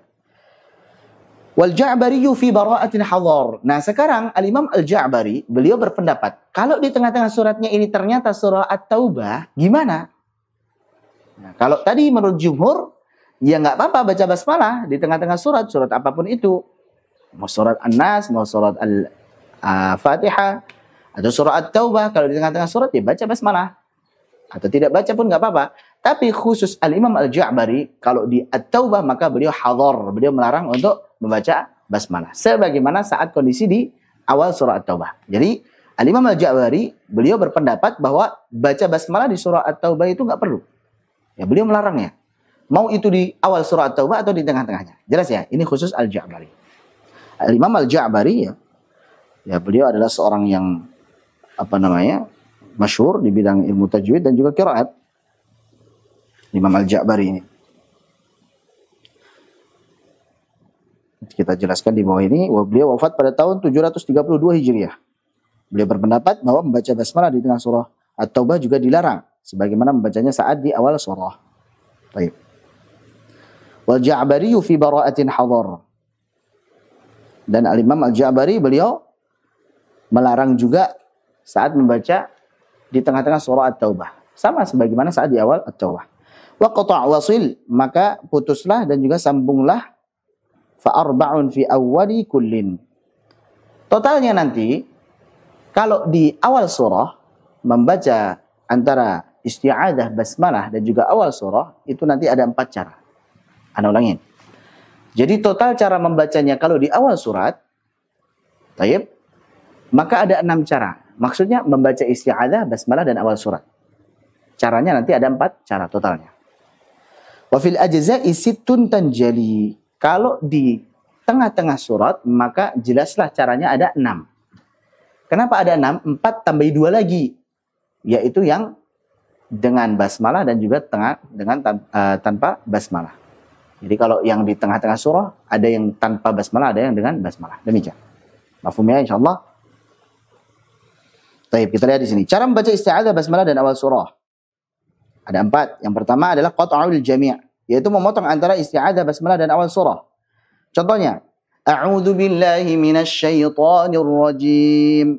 Bismillahirrahmanirrahim. Qul huwallahu ahad. Namanya apa ini? Qat'ul jami'. Dipotong semuanya.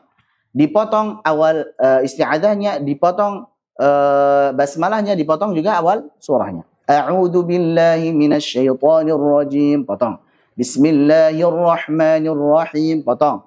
Qul huwallahu ahad. Potong. Ini namanya apa? Qat'ul jami'. Yang kedua adalah waslus tsani. Yang disambung itu yang kedua. Berarti yang pertama dipotong, memotong isti'adzah dan basmalah dulu, baru yang kedua antara basmalah dan awal surah disambung. Ini namanya waslus tsani, disambung yang kedua. Baik, jadi yang pertama dipotong dulu, isti'adzah dan basmalah dipotong. Contoh, a'udzu billahi minasyaitonir rajim. Potong. Bismillahirrahmanirrahim. Qul huwallahu ahad. Disambung. Berarti namanya apa? Waslul tsani. Yang kedua disambung. Yang ketiga waslul awal, menyambung antara isti'adzah dan basmalah, kemudian memotong antara basmalah dan awal surah. Contoh, a'udzu billahi minasyaitonir rajim. Bismillahirrahmanirrahim. Qul huwallahu ahad. Jadi mana yang disambung? Awal. Waslul awal. Antara isti'adzah dan basmalah. Yang terakhir adalah waslul jami'. Menyambung semuanya. Antara isti'adzah, basmalah dan juga awal surah. Contoh. A'udzu billahi minasyaitonir rajim. Bismillahirrahmanirrahim. Qul huwallahu ahad. Jadi ini 4 cara membaca jika di awal surah. Antara isti'adzah, basmalah dan juga apa? Awal surah. Jelas ya, ada 4 cara. Adapun jika di awal surah At-Taubah, ini tambahan. Kalau di awal surah At-Taubah, maka caranya hanya ada 2. Yaitu adalah qat'ul jami' atau waslul jami'. Karena enggak ada basmalahnya. Antara isti'adzah dan awal surah At-Taubah dipotong, atau nantinya yang kedua disambung. Contoh misalkan, a'udzu billahi minasyaitonir rajim. Potong. Bara'atun minallahi wa rasulihi ilal ladzina 'ahadtum minal musyrikin. Demikian. Ini dipotong. Cara yang kedua adalah disambung. A'udzu billahi minasyaitonir rajim. Bara'atun minallahi wa rasulihi ilal ladzina 'ahadtum minal musyrikin. Ini khusus untuk surah At-Taubah. Jelas ya? Jadi surah At-Taubah tidak ada basmalahnya, sehingga caranya hanya 2 saja, bukan 4, karena nggak ada basmalahnya. Lanjut, cara membaca isti'adzah, basmalah dan tengah surah. Nah sekarang gimana kalau bacanya di tengah surah? Ada 6 totalnya. Yang pertama adalah kita memotong antara isti'adzah, basmalah dan tengah surah. Jadi kita memotong antara isti'adzah, basmalah dan tengah surah. Ya kita istilahkan dengan qat'ul jami' tadi. Memotong isti'adzah, basmalah dan juga tengah surah. Contoh misalkan, kita ambil tengah surahnya adalah wastaghfirillah, innallaha kana ghafurur rahim. A'udzu billahi minasyaitonir rajim. Potong. Bismillahirrahmanirrahim. Potong. Wastaghfirillah. Dipotong. Maksudnya ini qat'ul jami', memotong isti'adzah, basmalah dan tengah surah. Yang kedua adalah memotong antara isti'adzah dan basmalah, kemudian menyambung antara basmalah dan tengah surah. Sama waslul tsani, yang disambung yang kedua. Contoh misalkan, a'udzu billahi minasyaitonir rajim. Potong. Bismillahirrahmanirrahim. Wastaghfirillah. Disambung. Namanya apa? Waslul tsani. Jadi antara isti'adzah, basmalah dipotong, basmalah dan tengah surah disambung. Yang ketiga, menyambung antara isti'adzah dan basmalah, kemudian memotongnya dari tengah surah. Ini namanya waslul awal. A'udzu billahi minasyaitonir rajim. Bismillahirrahmanirrahim. Wastaghfirillah. Demikian. Cara berikutnya yang keempat adalah menyambung antara isti'adzah, basmalah dan tengah surah dalam satu nafas. Berarti ini namanya waslul jami'. Contoh misalkan, A'udzu billahi minasyaitonir rajim. Bismillahirrahmanirrahim. Wastaghfirillah. Demikian. Namanya apa? Waslul jami'. Jadi qat'ul jami', kemudian waslul tsani, waslul awal dan juga waslul jami'. Antum boleh bolak-balik juga boleh. Tambahan yang kelima dan keenam, ini kalau tanpa kita tanpa membaca dengan basmalah. Ini masih kelebihan basmalahnya untuk yang pertama, nanti dihapus saja, mohon maaf. Antum blok dulu. Lupa tadi belum kehapus. Untuk poin kelima itu masih ada basmalah. Ya, basmalahnya dihapus. Afwan, ini belum terhapus sana, belum terkoreksi. Jadi kita potong antara isti'adzah dan juga tengah surah. Jadi untuk poin kelima yang benar nggak ada basmalahnya itu. Untuk kata-katanya sudah benar, tapi contohnya keselip basmalah, ini salah. Jadi ana ulangin, yang kelima memotong antara isti'adzah dan tengah surah. Jadi hanya isti'adzah dan tengah surah ya, tidak ada apa? Tidak ada basmalah. Contoh misalkan, A'udzu billahi minasyaitonir rajim wastaghfirillah, tanpa basmalah. Jadi untuk poin kelima dan keenam ini tanpa basmalah. Bedanya kalau kelima dipotong, keenam dia disambung. Yang keenam disambung antara isti'adzah dan tengah surah. A'udzu billahi minasyaitonir rajim wastaghfirillah. Demikian. Paham insyaallah? Nah, jangan lupa yang kelima ditandai. Penjelasan berikutnya, Al-Imam Al-Ja'bari yang wafat pada tahun 732 Hijriah berpendapat bahwa membaca basmalah di tengah surah At-Taubah pun dilarang sebagaimana membacanya saat di awal surah. Jadi, mau dia di awal surah At-Taubah, mau dia di tengah surah At-Taubah, menurut Al-Imam Al-Ja'bari, maka beliau melarang untuk membaca basmalah. Nggak usah pakai basmalah. Namun pendapat yang dinilai lebih kuat adalah pendapat jumhur yang memperbolehkan membaca basmalah di tengah surah At-Taubah. Wallahu a'lam. Lanjut. Sekarang cara membaca antara akhir surah, basmalah dan awal surah. Sekarang nyambung antara dua surat. Kalau tadi hanya satu surah saja, sekarang nyambung antara dua surah. Akhir surah, basmalah dan awal surah berikutnya. Bait 26, 27. Beliau mengatakan, wa baina anfalin wa baina at-taubati qif waskutan wasil bila basmalati. Dan antara surah Al-Anfal dan juga surah At-Taubah caranya ada tiga. Apa saja itu? Qif waskutan wasil bila basmalati. Yang pertama waqaf. Yang kedua waskutan dengan sakt, dengan saktah. Yang ketiga dengan wasal bila basmalati, tanpa basmalah. Jadi ada tiga cara ya. Waqaf, saktah, wasal. Waqaf, saktah, wasal. Ini kalau antara surah Al-Anfal dan At-Taubah. Kita praktikkan dulu saja. Misal, yang pertama adalah kita mewasalkannya. Kalau mau urutan di bait berarti waqaf dulu. Kalau mau urutan di bait, waqaf dulu. Nanti ana ubah lagi insyaAllah. Waqaf dulu saja. Kita ambil yang waqaf dulu. Kita berhenti di akhir surah Al-Anfal, kemudian mengambil nafas, dan melanjutkan kepada awal surah At-Taubah. Contoh misalkan, Inna Allah bikulli syai'in alim. Ambil nafas. Bara'atum minallahi wa rasulihi ila alladhina ahadtum minal musyrikin. Demikian. Baik, ini cara yang pertama, yaitu dengan waqaf. Berhenti di akhir surah Al-Anfal, ambil nafas, baru kemudian lanjut di awal surah At-Taubah. Selanjutnya adalah dengan saktah.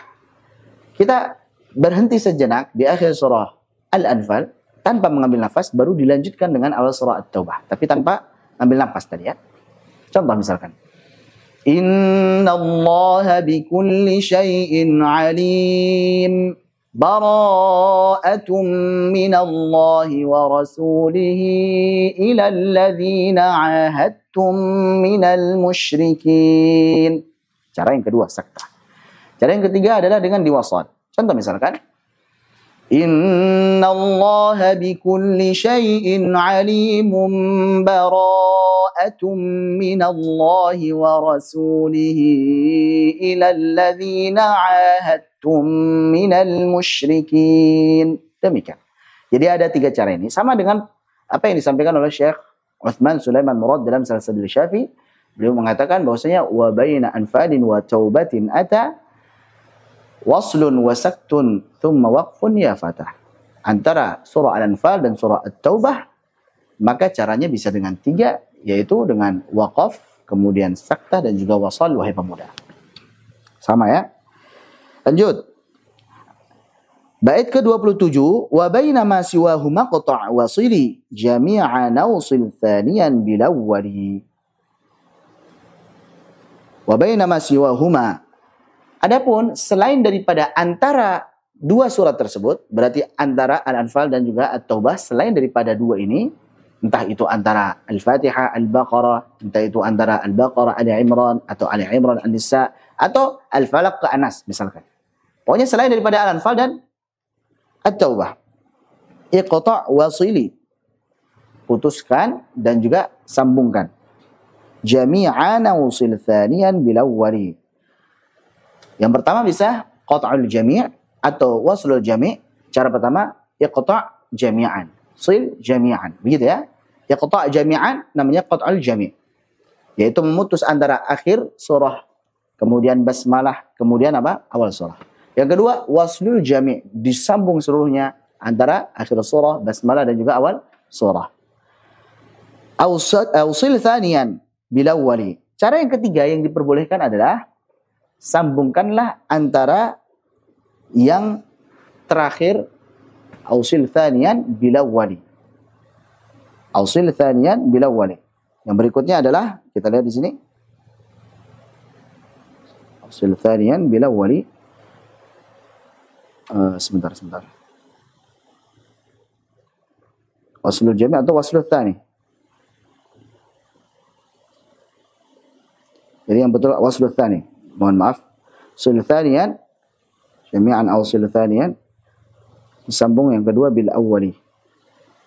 Kita lihat di sini cara yang diperbolehkan. Nah, kita langsung kepada cara yang diperbolehkan. Qat'ul jami', memotong antara akhir surah, basmalah dan awal surah. Contoh misalkan وَمِن شَرِّ حَاسِدٍ إِذَا حَسَدَ بِسْمِ اللَّهِ الرَّحْمَنِ الرَّحِيمِ قُلْ أَعُوذُ بِرَبِّ النَّاسِ. Ini cara pertama, qat'ul jami'.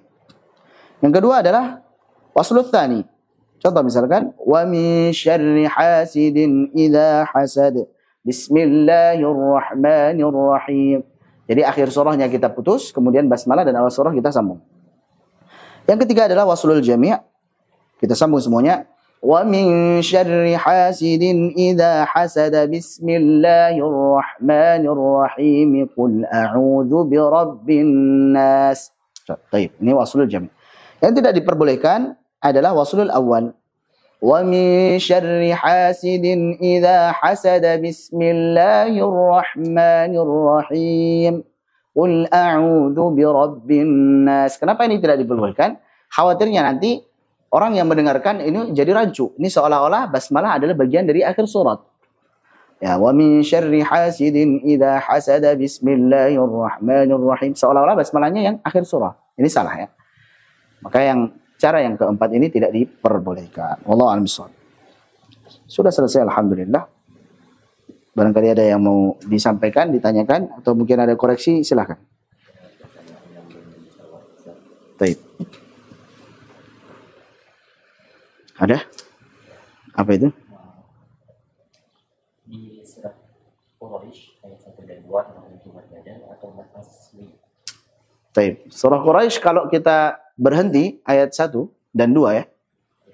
Nah, kalau berhenti mat yang mana emang? Li'ila ya. Oh, maksudnya li'ila sama ila fihim. Afwan. Jadi ilanya maksudnya li'ila dan juga ila fihim. Apakah dia mat badal atau mat asli? Nah. Jadi itu namanya mat badal, walaupun dia antum bisa lihat di situ kan ada hamzah ketemu dengan mat. Setiap yang hamzah ketemu mat namanya mat badal, begitu saja. Apakah dia terbentuk melalui proses mayoritas mat badal, yaitu ada dua hamzah, hamzah pertama berharakat, hamzah kedua sukun, kemudian hamzah sukunnya diganti menjadi mat. Ini proses mayoritas mat badal. Nah, apakah dia terbentuk karena proses mayoritas mat badal ini atau tanpa proses itu? Contoh yastahzi'una atau Al-Qur'ana, ini tidak melalui proses itu, tapi tetap namanya mat badal. Kenapa? Karena hamzah ketemu mat. Demikian. Sebagian menamakan syabih bil badal misalkan. Ya nggak masalah. Allah a'lam bishawab. Jadi intinya dia dipanjangkannya 2 harokat saja, udah. Gitu ya. Allah a'lam bishawab. Ada yang tahu yang bukan syair wah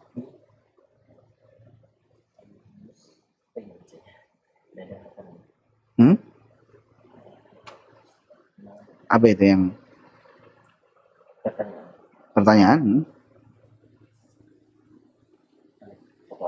Nah, itu ada yang aktif, ya.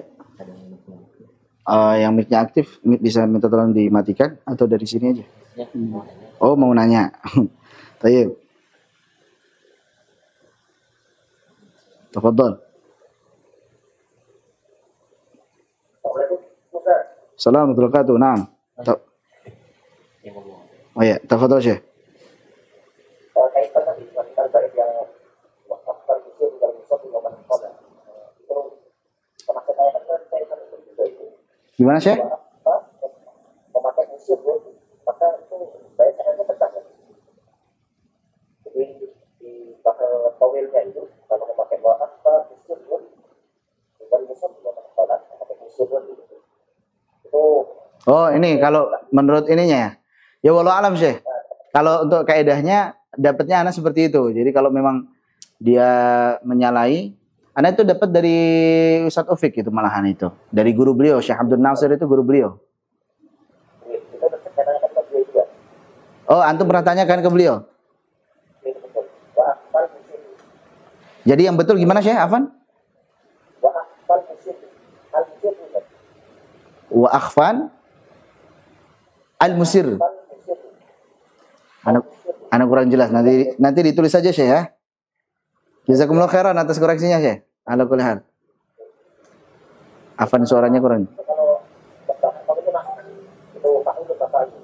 Lebih masuk ke bahar tawil. Naam. Tayyib. Jadi yang benar tadi gimana? Coba sekali lagi Syekh. Antum tulis ya, ditulis ya. Oh ya, ini ada nih.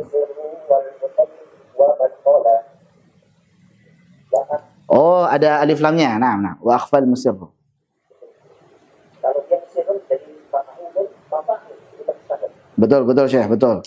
Wa akhfal musir wal musalli wa man khala. Naam. Jazakumullah khairan Syekh. Nah, barakallahu fikum. Wa iyyakum Syekh. Ana yang jazakumullah khairan.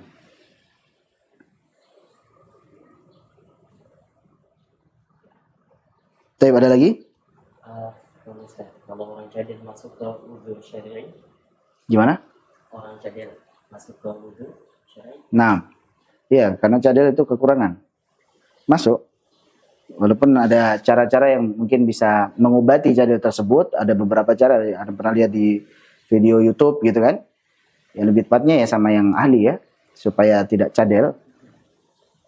Seperti itu. Jadi kalau semuanya memang masih cadel ya, namanya cadel kan, entah itu karena pendeknya lidah ataupun karena hal yang lain, pernah sakit misalkan sehingga susah ngucapin huruf ra ataupun huruf yang lain, ya itu insya Allah dimaafkan, uzur itu insya Allah. Tapi itu bisa diobati, katanya bisa diobati.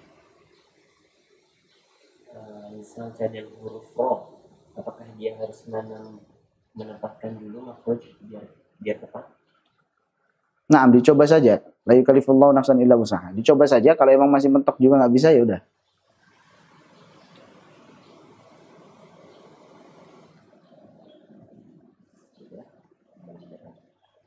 Sudah semua insya Allah.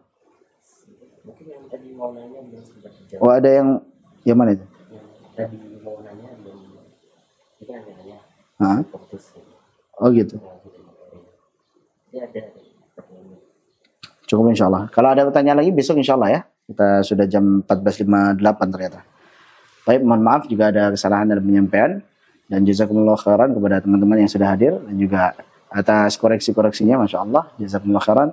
Semoga bermanfaat. Kita tutup dengan doa kafaratul majelis. Dan insya Allah kita akan lanjut besok. Seperti biasa di jam yang sama insya Allah. Subhanallahi wa bihamdihi. Asyhadu an la ilaha illa anta astaghfiruka wa atubu ilaik.